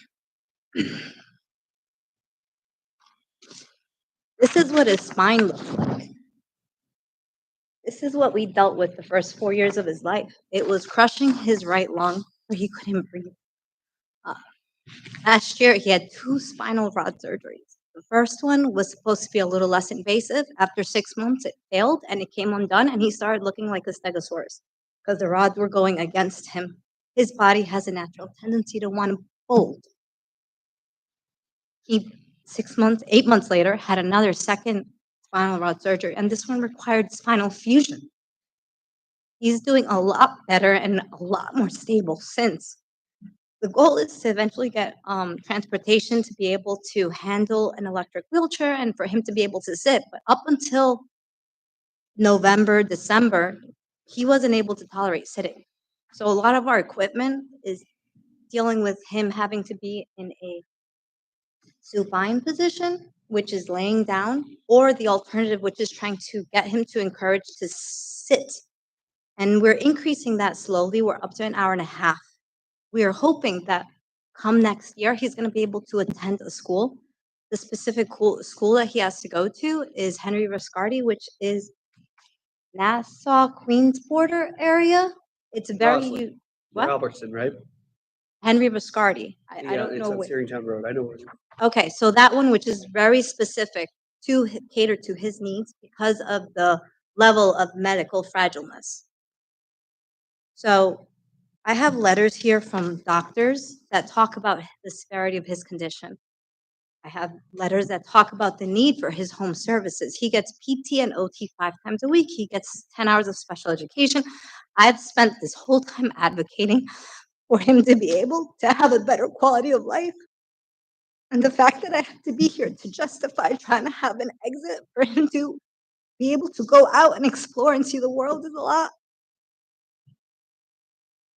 So you'll submit those to the board, those? I will give you all of it, and if you want, I can get you more. All right. I'm sorry. Lenny, do you have any comments on this? I was just wondering, it needed to be, the addition around the garage, is the garage? Actually, yes, in the future, there is going to be an application, or if you'd like to put an application in for a conversion to a guest suite. She does have overnight staff that has to be in the house. He requires 24/7 nursing, and a lot of times I'm the overnight nurse. I'm hoping to be able to hire or get some help or relief because, like, for example, today I'm supposed to be. I actually had my mom come help me, who's 76 years old and shouldn't be with him, but she is, so I could be here with you guys because I don't have a nurse since 3 o'clock this afternoon until tomorrow at 7. Friday night, I'm taking over the nursing duties from 7 p.m. Friday until 7 p.m. Saturday. So I do a lot of overnight. So my goal is to eventually be able to hire somebody to help me take care of him. I'm a single mom. I'm actually in the process of a divorce. Another situation. I'm hoping to be able to hire somebody to help me take care of my son and improve the quality because it gets difficult. It really is. He's trach vent dependent. He has no swallow function. He requires G-tube. He's on a milk diet, and all of it because he's missing his condition. He's missing the DNA instructions for muscle function. So he can't produce or act, but he's been genetically altered at 5 months. He was genetically altered, receiving a medication that basically invaded his body with whatever cells he had at 5 months and allows for him to have some muscle function. And so the goal is, and the reason why we have so many therapies, is the goal is to try to maintain his muscle function until there's a cure, which at this point, there is no cure. So the future application for a guest suite would only be a bathroom and a bedroom. That's it. Anything else, Mike? Anyone else would like to be heard in this application? No? I'll make a motion to grant the application. All in favor? Aye. Application is granted. Thank you. Best of luck.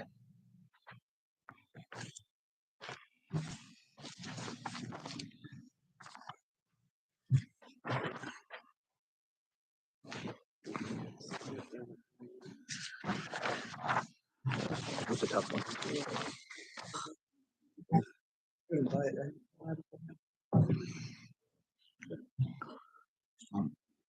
Application number 55-24, Anthony and Jenna Zito, permission to erect second-story addition, 25.3 by 40.4 irregular, having height of 28.7 feet instead of permitted 28 feet, side yard of 9.6 feet instead of required 14 feet, total side yards of 23.25 feet instead of required 28 feet, and floor area ratio of 46.3% instead of permitted 25%. To leave shed having 8.2 feet behind the front line of the dwelling instead of required 20 feet, and driveway having side yard of 1.2 feet instead of required 4 feet. Residence B District, south side of Langdon Street, 160 feet east of Grimsley Road, Islip. Good evening, Mr.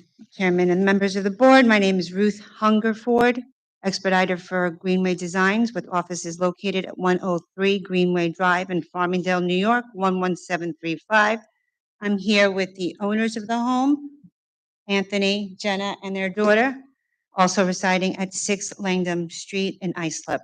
I'm here before the board representing our clients.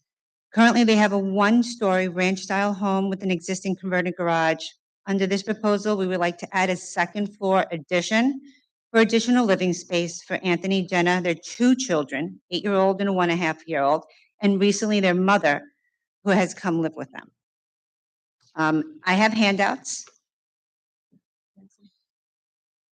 You can approach it.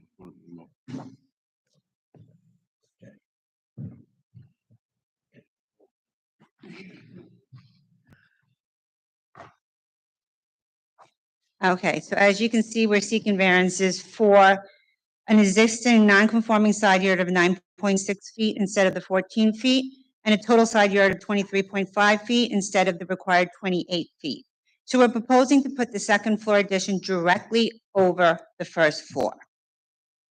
Okay, the next variance is obviously the height, 28.7 feet instead of the 28. This is less than a foot, and according to the plans that we submitted to you, architecturally, it's going to be required for the stability of the second floor as they want that decor, and you can see the aesthetics that go along with the rest of the homes on that block. Most importantly, the variance that we're looking for is for the FAR of 46%. We know this is a little high instead of the required 25%. In the handout, I've provided you the current locations of 2 other homes on the same block that we want to keep the aesthetics for. If you look at them, they're all 75 by 100 lots, and they're all over 40% according to their what's listed on public information. CO'd or They're all listed on the public information, and they've all been sold within the last 2 years. So there's photos on the websites, and you'll be able to see that. 1 second. Mhm. Do you have any questions? No. No, nothing. Do you have any idea what's causing that? What caused that giant FAR?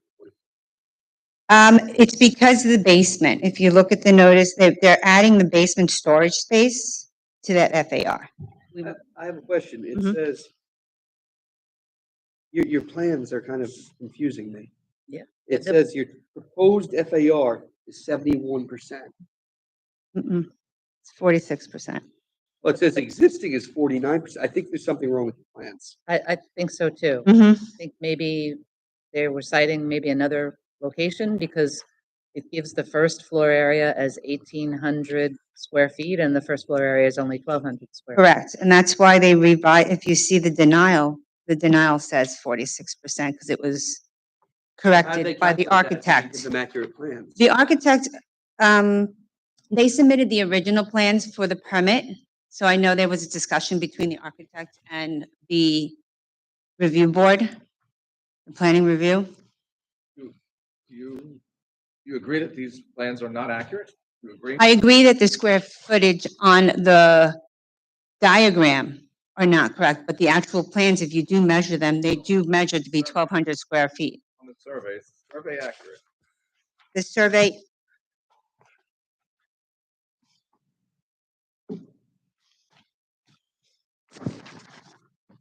If the survey's not accurate, you're gonna have to get an accurate survey. no, the survey is accurate. The survey was submitted also at closing since they purchased the home in June.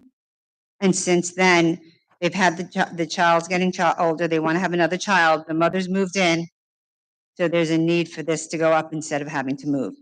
So 1,000 square foot addition to a 1,200 square foot house doesn't result in a 46% FAR on this property. Something wrong with this. Well, they added the basement. Doesn't Because the count. basement's existing. Right, it is an existing basement. It also had a ZBA a few years back, if you see that.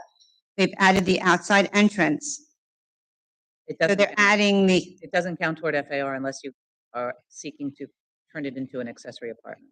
Then it would. and that they are not seeking to do that. So the basement doesn't count toward FAR. Well, that would get us from 71% to 46%, right? Which is incorrect, the 46% is. Yeah, we, how can we even decide? I have no idea what's in front of us.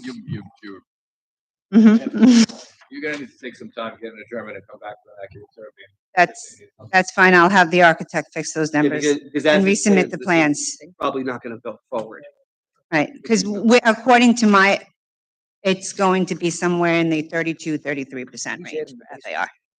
Can we get some accurate numbers? We'll give you some time to do that, come back. Absolutely. Can I come back sooner than later, though? Well, it's up to, first of all, It's up to when- the boss, not us. When can you get these? I can get them within the week. Unfortunately, I was out for a month and the architect has been out. So I spoke to her today and she will be able to amend those and fix those for me. Probably February 27th. is the best to do that. That's fine with, would I need to have my clients here? No, no. You know, Well- come again. The architect might help. I The only agree. reason it may help to have them here is if we need to start, if Taking the numbers, right. I'm not, I like to speak Saying- intelligently and I can't when it comes to cutting those things down numbers. to get them into compliance, it may be helpful to have them here. So my suggestion, obviously, we can cut down with the shed that's Well, taking why don't out. we wait to see accurate numbers What's your before we numbers start are? talking about what we're gonna tell Shed them? doesn't count toward FAR. And they counted it on here. Like I said, the architect may be helpful to do there. Maybe not your client, but the architect. You want to get it close to 30%. Maybe the architect should. pull Right. I do have precedents for 34 and 35% in the same area as well. You have any precedents? She's saying she may have something around 34. Mm-hmm. The highest I've seen there. You're going to try and get to 30% is what you're going to need to be. I'm excuse me, I spoke incorrectly. It's 30.2 I have, yes. 30.2. Which is the house behind them. That's only one. That's the west side. I have a few. You said, I think 30% is where you want to try and get. Mm-hmm. Okay. All right? So we'll That's adjourn right. to February 27th. Thank you. Motion adjourned. Second, all in favor? Aye. Aye.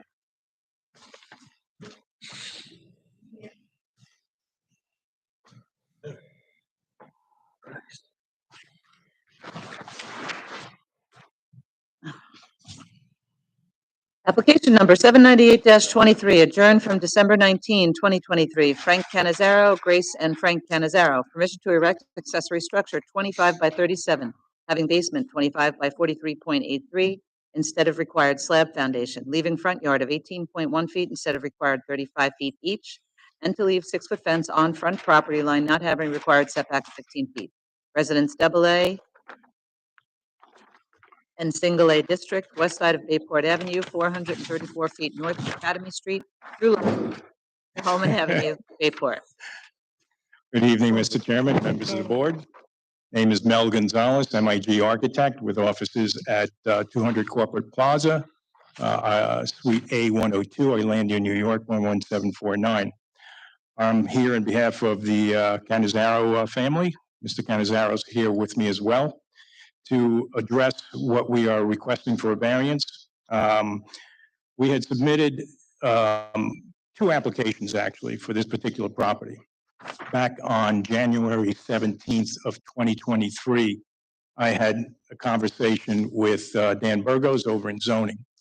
And the purpose of my conversation had to do with the accessory structure. My client was requesting a basement and an accessory structure. And back in January, it was a permitted use to have a basement and an accessory structure. So we proceeded to continue our zoning analysis, our preliminary design. And in addition to the accessory storage building, we were also doing a detached garage. The reason for the two buildings is because we're limited to the footprint based on the primary dwelling. So we had to maintain the square footage of the structure under the footprint of the main dwelling. So we did so by providing two different structures. Now, the structure that we're here for, which is the storage building, is at the back of the property. And it abuts an area which currently, to the north and the south of the property, abuts a paper road. It's Homan Avenue.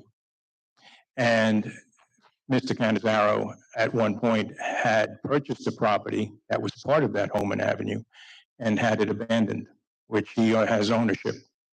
So what we were proposing to do is to locate that accessory structure within the setbacks, thinking that we have an allowable setback of 10 feet, which is what's required on a side yard. However, Mr. Burgos brought to our attention that since this is a front yard because of Homan Avenue, we're required to have 35 feet. What I would like to stress to the board is that this is a paper road. There's no through access. And to one of the other applications that was here tonight where they had an actual three-sided property with one road being through access and they wanted a 10-foot setback to the pool, this is different. This is a paper road, a road that has no through traffic, okay? With respect to the fence belongs to the fire department and not to my client. So I just wanted to clarify that. Whose property is it on? I believe Right on the property line. it's right on the property line, yeah, according to the survey. But it is not my client's fence Property is a file. on the north. It's correct. Where's the fence in question? Right along. The line, the whole length. That's the subject property right there. What is that little piece of fence? Correct. Well, that's the part being brought up on. I'd also like to point out that the neighbors to the west that abut what is Homan Avenue have a fence directly on their rear property line. So technically, all those fences should be moved. But what we're stating is that this fence does not belong to my client and therefore it should remain.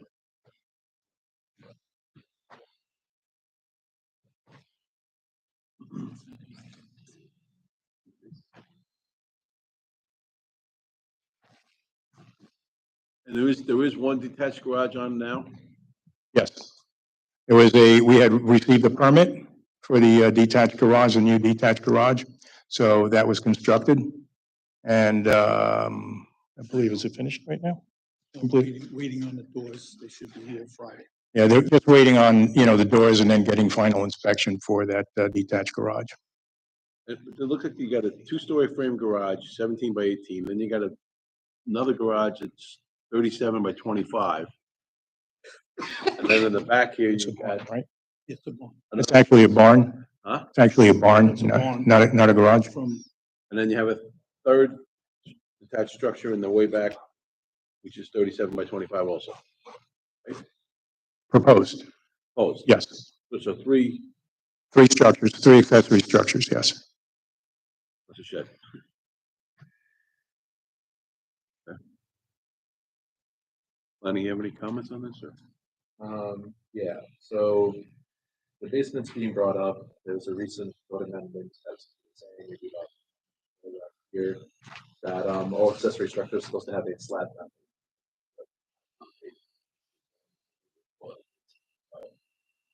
Planning would prefer obviously not to. With regards to the front yards, he's right, it is a paper street. The problem that I have with it though is that there's a lot of space in this rear yard where you can just put it not in this right of way situation. Completely avoid that. That's what I said. It's not really clear, the planning, why it needs to be in this section, like Coleman Avenue either side rather than any other portion of the rear yard.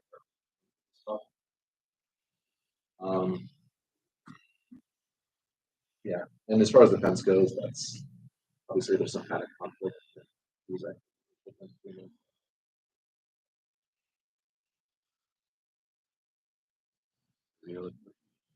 Well, I'm not overly concerned about the fence, but listening to, the planning department, is there a place that you can move these structures outside? of Where you have it now? Well, if I were to move it forward more, I have 3 memorial statues for my brother who died 6 years ago, and my mother.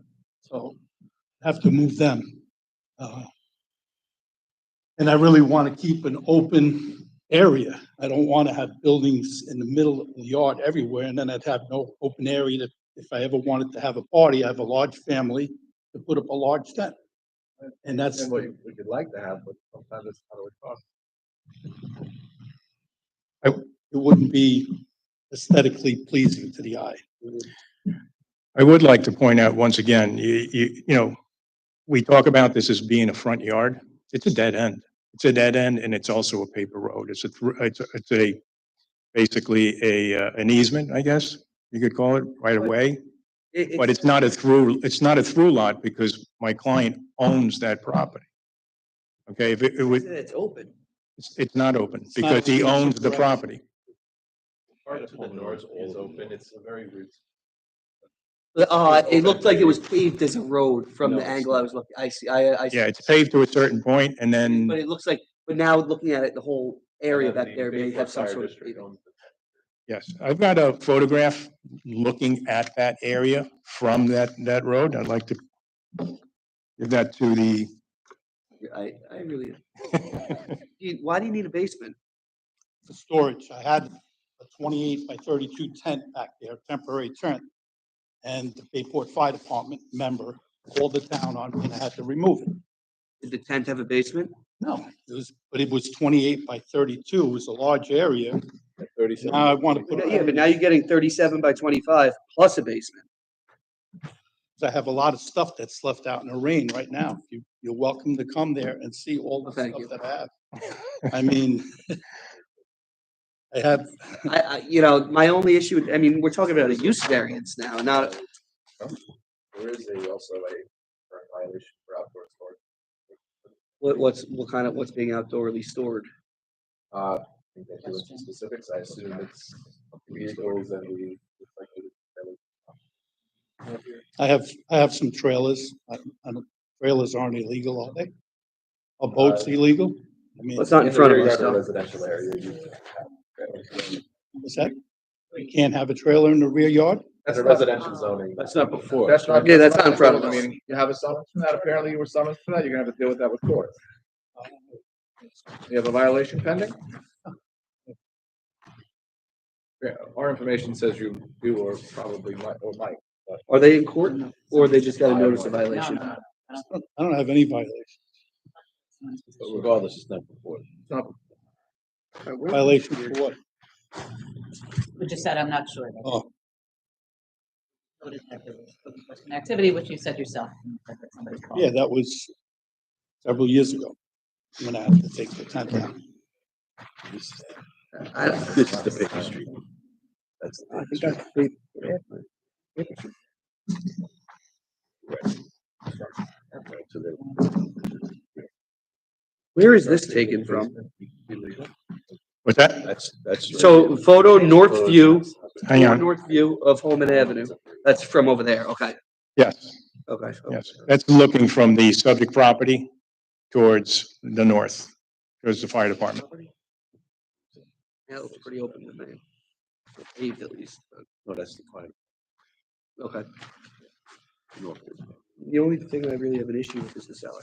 Yeah, basically. Is there anyone else who'd like to be heard on this application? Okay. Assertive. Good evening, my name is Jonathan Baum. I'm a trustee with the Bayport Fire Department, 251 Snedeker Avenue, Bayport, New York, 11705. BAUM. Mr. Canizero misrepresents certain things to the board.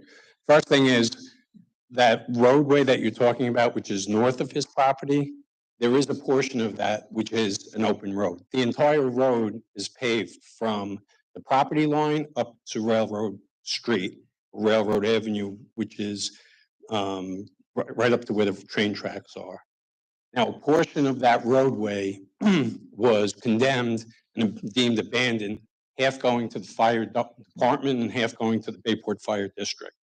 But the last portion of the property, which is at the very end right there, is actually still open roadway. It's a paper road. Then again, on the other side of the property is also a paper road. And the Bayport Fire Department owns another piece of property, which is now landlocked on the other side, that piece of property. Okay. Mr. Canizero seems to think that his property should be used as a commercial piece of property. There's heavy machinery on that property. There's tons of cement bricks and debris. There's at least 5 or 6 cars stored on that property. Ever since he's gotten in there, he's been using it as not a residence, or maybe the front part is being used as a residence, but the back part has certainly seemed to be used to store all kinds of vehicles, machinery, things like that. Our concern is that because that piece of property, which is still basically an open road, which is the north of the property, is that he may be trying to erect this structure to use it for commercial purposes and try and use that portion of the road to bring vehicles in and out of that portion of the property, and also to illegally go across our property to get to his portion of the property, rather than traversing from Bayport Avenue all the way to the back where this structure is going to be.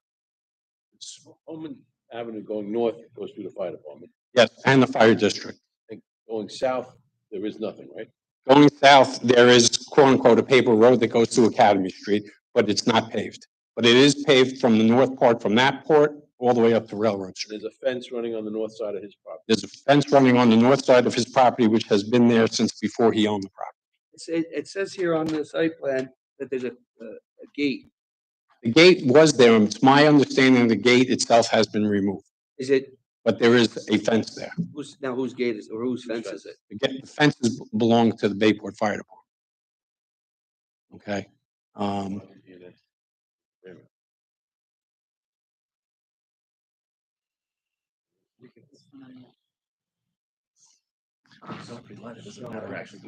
I believe at one point there was a gate there, and I think the gate has been removed.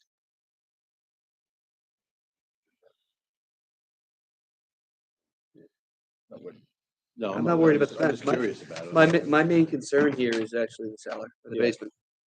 Yeah, that's the other thing is we were not notified of the first date that it was adjourned. We were just recently notified of this date. And we're concerned about obviously the basement and also a dry well because of a possible illegal apartment. Oh, I know, but why is he concerned? Your concern is that they're gonna put an illegal apartment in. Yes.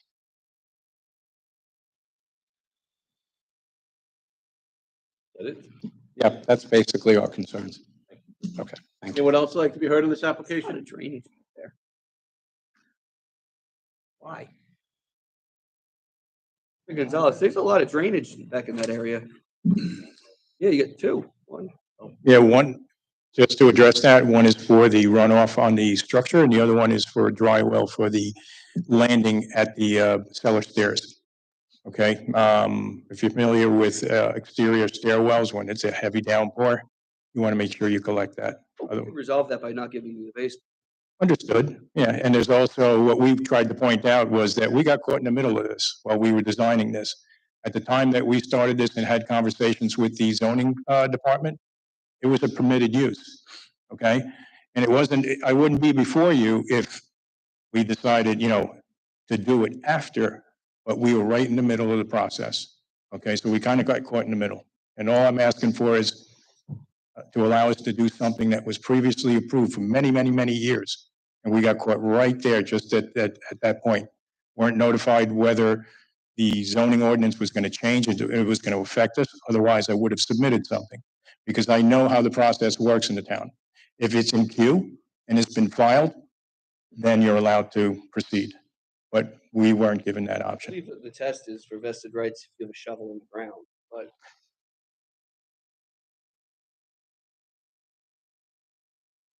It's a big piece of property. hold on, correct. Quite honestly, it's a large piece of property.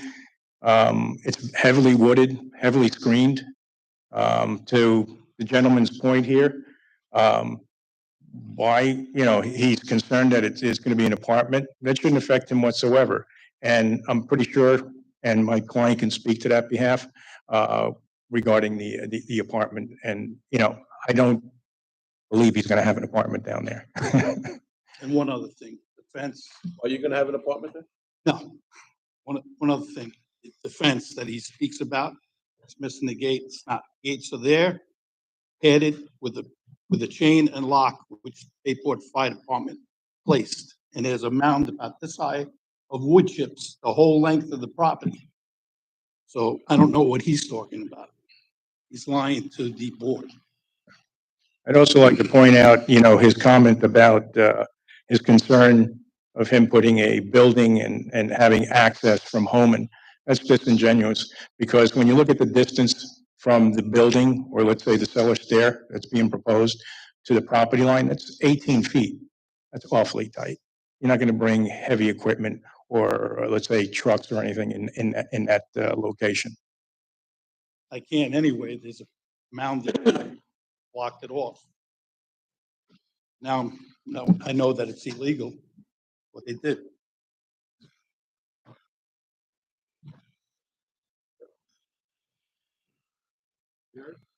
Anyone else want to be heard? on this? Make a motion to reserve decision. All in favor? Reserve decision. Thank you very much for your time. Thank you.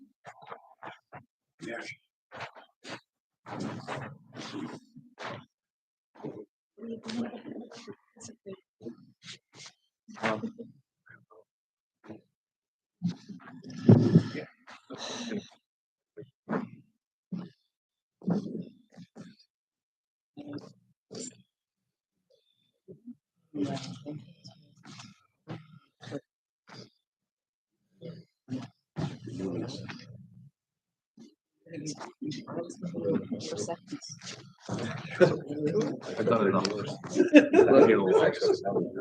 I gotta read from this.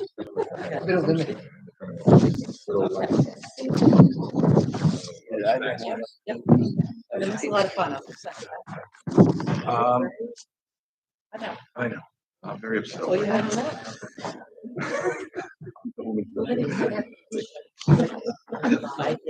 It's not on any of these. Yeah. I'm like, that's not right. Do we have a quorum? We do. We do. Just for you. Do we have a friendly quorum? That's another question. We'll see. Application number 56-24, CLA Holdings LLC. Permission to subdivide lot into 3 parcels. Lot 1, to erect 2-story dwelling on lot having width of 90.6 feet instead of required 100 feet, and area of 18,120 square feet instead of required 20,000 square feet. Lot 2, to leave 2-story dwelling having side yard of 12 feet instead of required 18 feet, and Lot 3, to erect 2-story dwelling on a conforming parcel. Residence AA District, north side of Prospect Avenue, 525.78 feet west of Joshua's Path, Central Islip. Yes, good evening, Mr. Chairman, members of the board. For the applicant, Steve Bertolino, 130 West Main Street, East Islip, New York. So as you can see from what's in front of you with the survey and the plans, there is an existing two-family dwelling pretty much in the center of this parcel. And I'm told that the two-family would be lost as part of the subdivision, so that's not before the board. But I just want to point that out, that there is a two-family there now. What we're looking to do is split this into 3 lots. We have one lot at 100 feet, which is to the east. Then you would have 111 feet where the existing dwelling is. And then the last lot would be 88.6 feet. And the reason for that is we have this house in the middle that is kind of just out of kilter from the center. The Paul says 90.6. No, I'm sorry, we added 2 feet to it. My mistake. From the time, I'm looking at a survey that's incorrect. I apologize for that. Let me just switch. We're looking at the right. Tonight. What's that? We're looking at the right one? Yes, it's 90.6. Okay.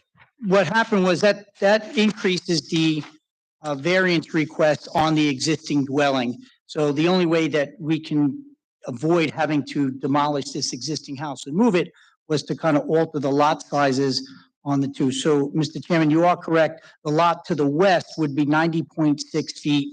And then we would have the center lot, and then the last lot remains as 100. What's that? 109.4. 109. We lose the 2 feet off the 111. So we have other properties in the area. Most of these lots are just on 20,000. They're about 19,000. There's a few variances that were already granted, and there's lots and lots of non-conforming, the least of which is at 75 Prospect, which is just down the road. All the way back in 1968, they divided the lot to have a minimum side yard of 11 feet. So we have precedent going back almost 50 years that goes over there.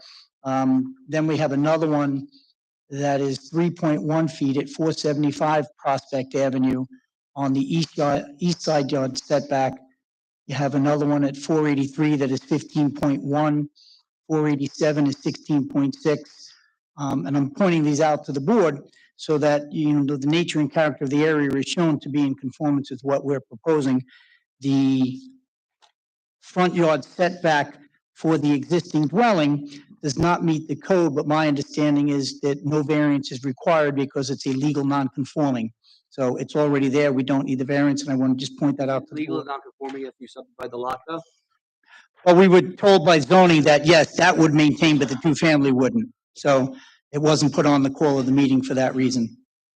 But again, I am told that we're losing the two-family. And again, I'm only highlighting the two-family so that we're not over-intensifying these 3 lots. You have 3 lots that are there or being proposed. You'll have 3 separate single-family dwellings, and we're really just replacing the two-family that's there with 3. The 1 lot to the east pretty much complies in its entirety, and then we're only asking on these 3 lots for small variances, at least that I believe. And on the other side of that is all 3 lots and all 3 structures comply with all FAR. So we're not standing before you asking for any variances on the FAR. If the board has any other questions, be more than happy to answer them. I apologize if you've addressed this, but the existing chicken coop will stay? No, I believe that's being removed. Okay. And how about the Raymond brick garage? That's staying. Right? No, the plans say the brick garage is being removed, but doesn't say anything about the chicken coop. So if you're going to testify, you need to come up and give us your address. Name and address. So I'm Pat Kennedy, 18 Green Avenue, Bay Shore. So the brick garage, we went in and we got a permit and we removed the brick garage already. It was almost a 3-car brick garage. So that's been removed. They already did their inspection on that. The chicken coop is going to stay. If it becomes a problem, we can remove the chicken coop as well. It's no problem. It's going to stay as a chicken coop? Basically, it's going to be like a storage shed for new people that are going to be there. So I apologize, I had that reversed as far as. It's a block structure.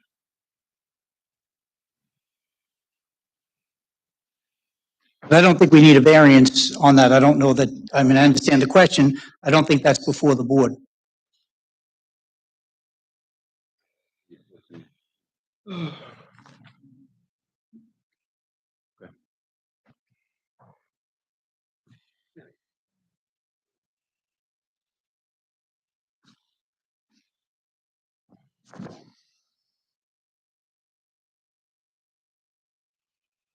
Here's 1,000. Okay, so we're good though. Anything else at this time? I think there might be people here to speak. I do have other variances which I can point out to the board, but I think I've covered the ones that show precedent and show nature and character of the community. There will be no adverse environmental impact. There's really no other way to get this done, like I said, because of the siting or situation of the existing house. We can't have 3 equal size lots. without incurring a huge tremendous expense with, either demoing that existing house or moving it over. So the request for the de minimis, again, in my view, lot size and setback on the one dwelling, does keep in with the nature and character of the community. I'll wait to hear what maybe someone else has to say and respond a little further. Lenny, do you have any comments at this time? I didn't have all the precedents that you research on there, maybe either aspect of the area. So I did have the one in 1968 about the subdivision.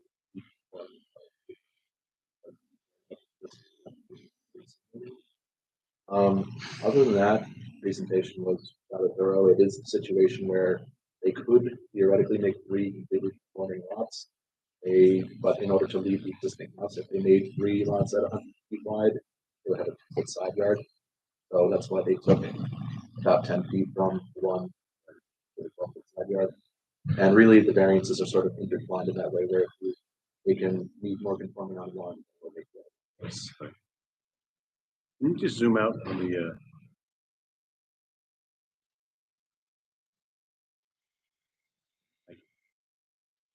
okay, is there anyone else like to be heard in this application? Oh, I'm Stuart, sorry. I I'm actually have sorry. a question I'm for sorry, 1 second. Mr. Bertolino. I don't think it's positive one way or the other. It's just a curiosity. On the middle lot, why do you have the driveway so far from the house? It's gonna look kind of awkward. It's just stop. You want to come up and answer?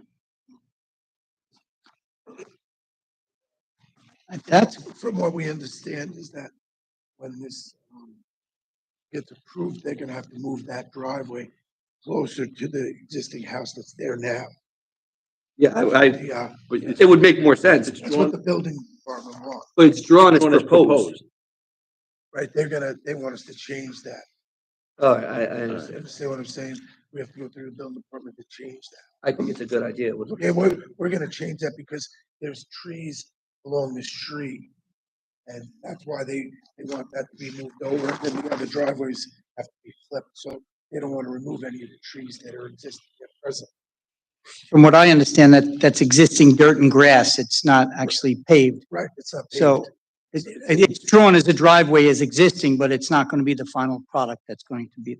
It's drawn as proposed, but okay, I get what you're saying. But it looks like it's used as a driveway. I see. Presently, it's used as a driveway, but On the survey, yeah. the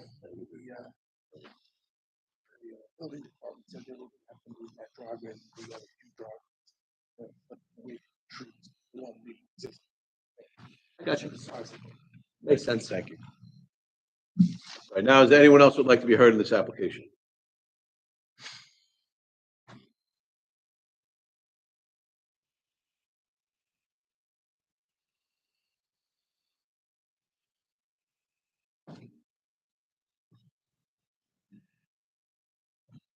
How you doing? My name is Salvador Roman. I live in 446 Prospect. I live on 446 Prospect Avenue. Where's Uh, that in relation to here? It's right across the street, a little bit to you, right there. Thank you. Roman, Roman. When I bought my house, I'm looking for a quiet neighborhood. There's a lot of traffic, how it is. My taxes are high. I know once building 2 more property in that neighborhood, I know my auto insurance might go up because it went up in the past. When I moved from Bay Shore to Central Ashley, because they told me there was more houses and more vehicle on the neighborhood. So my insurance went up like close to $115 more. My house property might go up. My house insurance might go up and my taxes might go up. So I pay high taxes on my property, how it is, and it's a lot of traffic in the neighborhood. I really don't look forward to have 2 more family houses. My belief is 2 family houses with full basement. So that would be like maybe 3 family houses. There will be more vehicle on the street, more traffic on the road. And I'm not happy with it. I'm very concerned what kind of neighbor we might get also. It took us a long time. I've been living there like 5 to 6 years. The people who used to live in the house that I live, they used to be troublemaker.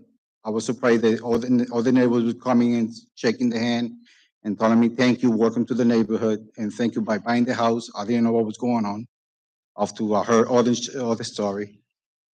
And after we bought the house, they were still hanging out in the neighborhood. And it took us a long time to get them out of the neighborhood and have the neighborhood be a good neighborhood and quiet neighborhood. And I hope it stay how it is so far.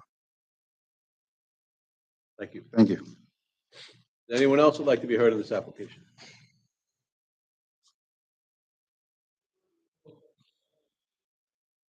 You here? Yes. Keep your voice up, okay? Can you first give us your name and address? My name is Tara Sitaram. My address is 454 Prospect Avenue. Is that I think you're gonna need to spell your name, first and last. Just last? Tara, last name S like in Sam, EECHARAN. Thank you. 42 years ago, we moved in from Queens. We bought that very. I am very concerned that what would my quality of life be? I am disabled 100%. So is my mother. What would a quality of life when there are four sets of families that are, what would a, I am very concerned. We can't go anywhere. I mean, we are not going. We are concerned that I could go and what is going. Thank you. Is there anyone else like to make a comment? Please come up, sir. My name is Neres Ramirez. I live on 450 Prospect Avenue, right across where they want to build the house. Neres, Neris. My last name is Ramirez. Sorry. So I live right across when they want to build the house, right in front of my property. Which is my concern is like, if my tax is going to go up, what am I going to get affected by these new houses coming into the block? Because I don't know what kind of neighbors are going to get into the house, because obviously they want to sell the houses. They're not going to live there. So my worry is that I have kids, I don't know who am I going to get into the block. The situation is hard right now as it is, for me to be worried about who's going to be next to my house. So that's one of my main concerns. Because I know that he's built a house, it's going to be nice, but at the end of the day, I don't know who's going to be my neighbor, because he's not planning to live there. Right. So as soon as he's in the market, it can be 20 people living in a house, or 30 people living in a house. So that's my concern. That's the only thing I have to say. All right? Thank you. Anyone else who would like to be heard?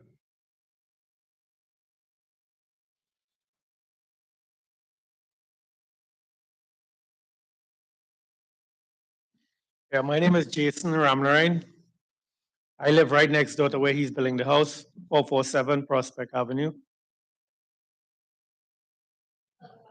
RAM as in Mary, N as in Nancy, ARINE. I lived there with my family, my wife and my son. I lose them like 3 years ago. So I live by myself, and with another house coming in there, another 2-family, you don't know it's going to be a 2-family or a 3-family. Obviously, our taxes is going to go up, right? And I don't have any tenant. I'm paying my mortgage myself, and it would be hard for me to be paying my mortgage on my own like that if it do go up with my taxes.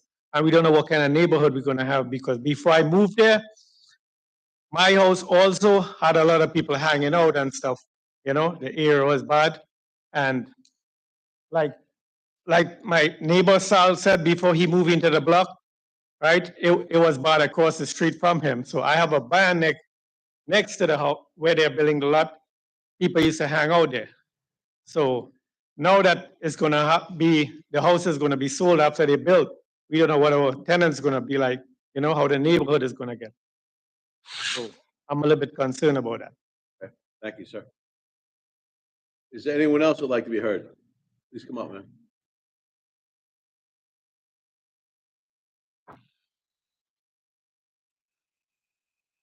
Hello. My name is Melissa Ganga. I live at 458 Prospect Avenue. My father is Carlton Citran. He lives at 464 Prospect Avenue. My last name is Ganga. My concern is taxes. My second concern is traffic on the road. Also, cars parking on the street. It's hard enough getting out when there's somebody parked across from us, because I live directly across, getting out of my driveway. If there's gonna be 3 houses there, are we gonna have problems coming in and out with the amount of cars that will be on the street? So that's really my concern. Thank you. Anybody else like to be heard on this application? Mr. Bertolino, Yeah, so a couple of things. The main argument I heard from the people who spoke were taxes. Yeah, I've honestly been doing this a long time. I never heard that complaint before. When somebody comes in to build a new house in the community, that the neighbor's taxes will go up. Usually that doesn't happen, although property values tend to go up, especially if we sell, or my client sells these properties for what they hope to sell them for. That should enhance the entire area. With respect to the concerns for traffic, these are all single-family homes. We're not asking for a two-family on any of them. And again, that's why I highlighted the two-family. We were anticipating some community feedback. That being said, parking on the street, all of these parcels will have driveways. They anticipated that they'll be parking off-street, although there's certainly the right to park on the street unless the town of Islip has a sign that says no. The one gentleman I know that lives next door at 447, I believe his name was Mr. Ramanarine. I know I'm supposed to focus on our application as well, but his lot is very intensely used. From what I understand, he's got 2 structures you can see in the aerial right there. He parks a tractor trailer out front with several cars. Maybe he's moving cars or storing cars. I do not know. that's a trade-on. Yeah, I'm just pointing out that that's what's parked in front of our lot currently. So if there's any issue with parking, I would think it's going to be from the existing tractor trailer that's there all the time that we've asked to please move as we try to access these lots for some of the work. Other than that, we don't see an increase in traffic. With respect to the taxes, we can't control that, but we're hoping that the values go up for everybody. And other than that, I do have some additional items that we pulled out. I just wanted to point out at 487 Prospect. And again, to me, I don't know if these are even important to the board because they don't address the concerns that the community members just had. I mean, I'm just trying to highlight conformity with nature and character of what's already there. And at 487, you have a dwelling that's 16.6 feet off the lot line. At 475, the dwelling was 3.1 feet. And then there was an additional, I believe, 483, I think, one moment. At 487, there was a minor subdivision in 2001 that was also split. So we're not asking for anything that's not common and that hasn't happened in this area of Caleb's Path and 111. Outside of the normal range that this board looks at, my clients actually just subdivided a lot that was a little bit smaller, just on the east side of 111. The lots were similarly situated, but again, it was outside of the purview, so I didn't bring it up. But it does fall into, as you're driving down Caleb's Path or 111, it does fall into the area, and we believe it's a good application. Hopefully, the board sees fit to grant it. Okay, thank you. Lanny, do you have anything else further? Or no further. Take a motion. Motion, yeah. Second. All in favor? Aye. Sorry, sir. Well, we just approved the application, but if you'd like to say one quick thing. code or anything was done to that one. The code are different now, it used to be back then, more strictly now. I think we should go by the code. We've applied the code of today, sir. Thank you. All right, so the application's been granted. Thank you, Mr. Chairman, members of the board.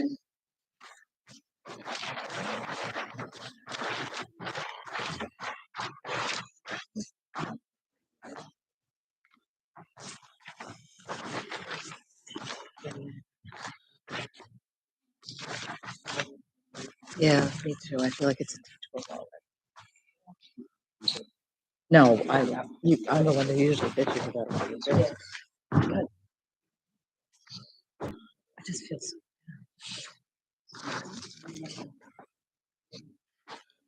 There must be something. If people already are, then it's like.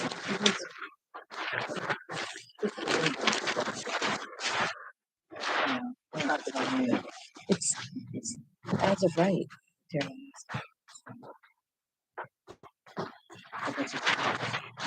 That's it, how. Yeah, I will. That it could have. You guys realize we're on. Oh, yeah. Mary, on this one, why are we talking about lighting? Isn't that a site plan issue for the planning board? Unfortunately, when they got the dark skies ordinance in January 2008, not accepted. So, it's a very, it's going to be fixed. I'm soon, you know.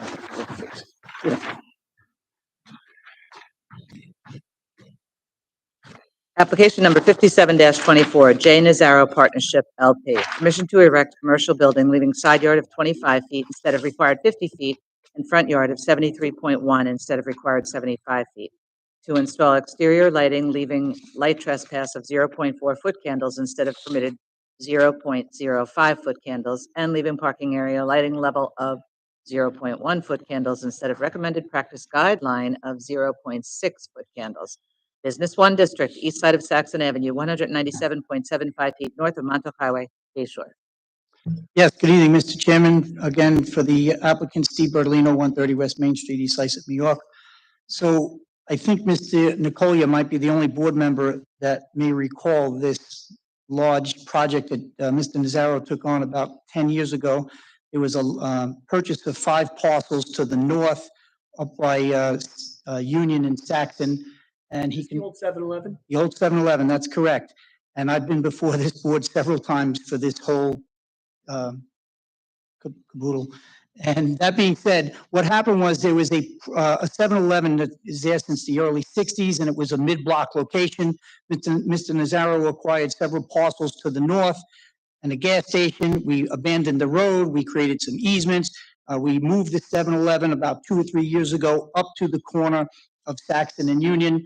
The existing 7-Eleven parcel was then acquired by Mr. Nazaro. There was a covenant put on the property from 7-Eleven that it could not be used for retail.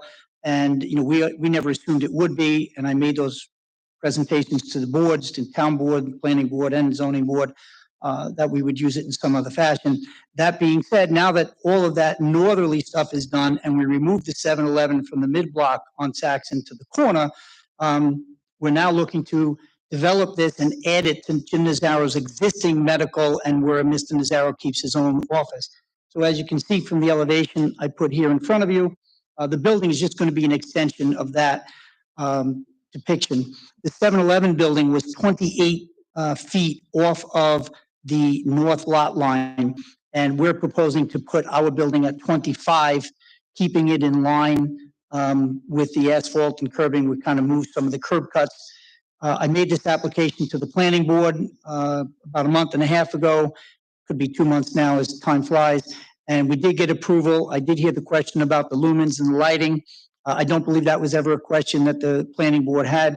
My understanding is that the deficiency in the lighting might be between the walkway between the 2 buildings. So what we're doing is connecting this lot. It's already connected in name, we're connecting it physically, and there will be a walkway from the rear parking lot to the east, running through between the buildings to the parking lot to the north. My understanding is that might be where the lighting is issued more towards the front. Other than that, yes. We have a current tenant that's on a lease sign. Just to let you know, my firm represents. There's no contract. A little better. No, and it, well, good for you for the good client. That being said, the answer is no, and it's a resounding no, and I can say that affirmatively because the planning board had those questions. And, you know, I had to say to the board, listen, Mr. Nazaro is building this on spec, but because he does have, you know, familiarity with medical offices and spaces. There could be a lot of other people who would come in. So there is no signed lease. We don't have any tenants, but it's not productive to leave this lot sitting the way it was. And if anyone remembers what that 7-Eleven looked like, it was not a pretty site. It was no landscaping. It wasn't kept up. What we've done is presented so that the landscaping is in line pretty much all the way down to Montauk Highway. So the front yard variance landscaping that we got from the planning board, it's still much more than what was there with 7-Eleven. And we're only asking for a little bit more, about 3 feet more than what the 7-Eleven building had. To the north of the parcel is an apartment complex. My understanding is that the apartment complex is about 40 feet away from our lot line. So you do have a separation of about 65 feet from the apartment building to our building. And of course, our parking lot will kind of be in line with that. So that being said, we think it's a good application. We think it's definitely an improvement that Mr. Nazaro has been working on for about 10 years. And we look forward to an approval from this board. Planning, you have any comments on this? Yeah, so with regards to front yard, it's negligible. The side yard is significant. They are right, though, this was previously a 24-hour 7-Eleven. The planning department considers the proposal to be a previously there. Considering the lot configuration, asking for more of a setback than what they are proposing, quite a hardship in terms of actually. They also are proposing landscaping towards the CA, which was not previously there, so it's overall an improvement. That's what. With regards to the lighting, I did receive a memo from zoning, which I'll quickly sum up to just say that they believe, considering this is a new proposal, that both the variances avoided by having a great enough fixtures for a lot of people. So they don't believe that it's necessary. That variance. Which one? There's 2 variances for lighting. For both of them. Okay. Zoning believes that they could. What say you, Mr. Bertolino? I say we have to comply if the board felt that that part of the application was not in its purview to approve.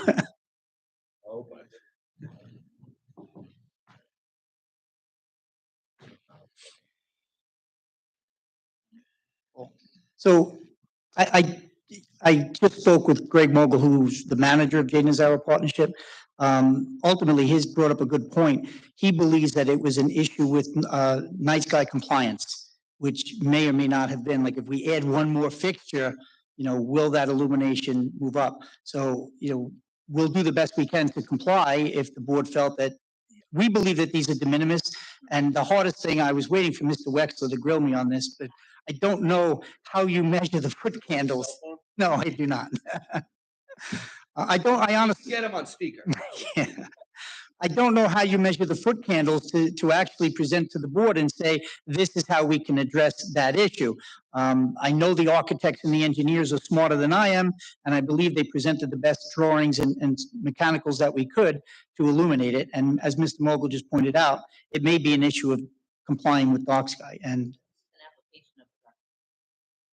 so when the town adopted dark skies, it was into chapter. Much to my dismay, any relief from dark skies, our lighting ordinance is before this. We don't see very many variances, and it's my understanding is that it's not that. Yeah. And as far as the concern of, well, improperly illuminate the sky, as Nick said, more fixtures that are lower would prevent against. I've done the best I could. I defer to the board as far as whether or not you see fit to grant that part of the application with the hopes that I get the main part of the application. 6 years, and I don't think we've had one. Not with. Yeah, no, that's a shaven word. What is it? It's a way of measuring like output.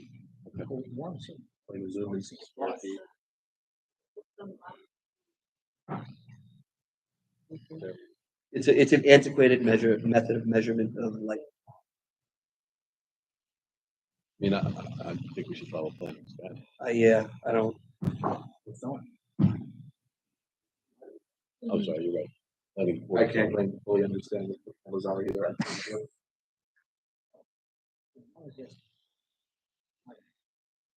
Well, in one area, they don't have enough, in another area, they have too much. Right? Am I understanding that correctly? That's how I read it as well, and I don't know how that can be synthesized, but. I think on the balance, it was just zoning's opinion that it wouldn't be difficult to do. So we would to deny that portion of the application regarding the food candles. Yep. Really cool. Mr. Bertolino. Yes. Is your client in a great rush? You want to submit something? Let's go to the board. If you want to give me, how about this? If you can give me 2 weeks to submit a letter? Is it overly inconvenient to your client to do that, or does he want a decision tonight?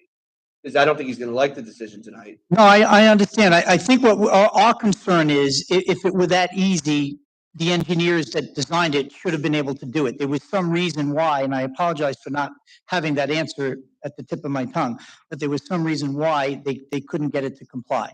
There's a solution to that. If that's the case, then have your engineers submit something. We'll reserve decision. We'll give you 2 weeks to submit. Yeah. Yeah, that would be And appreciated. if they can't comply, then I can submit, a letter as to why there was the issue, because that's our concern, that there was something. I'd be more interested in hearing, to be honest with you, from the engineers. No, I know, but I'll take their letter and Not to forward say it. that I don't want to read your letters, but You don't want to read it. You can paraphrase whatever you think. So I'll take a motion to reserve. Second. No, I'll take a motion. Oh, motion to reserve. I'm Thank you. sorry. I'll take a second. Second. All in favor? Aye. Decision reserved. Thank you. Have a good evening.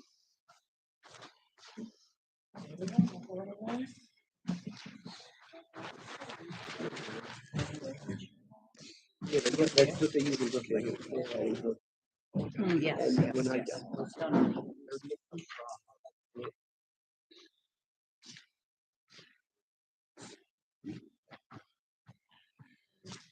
It's just-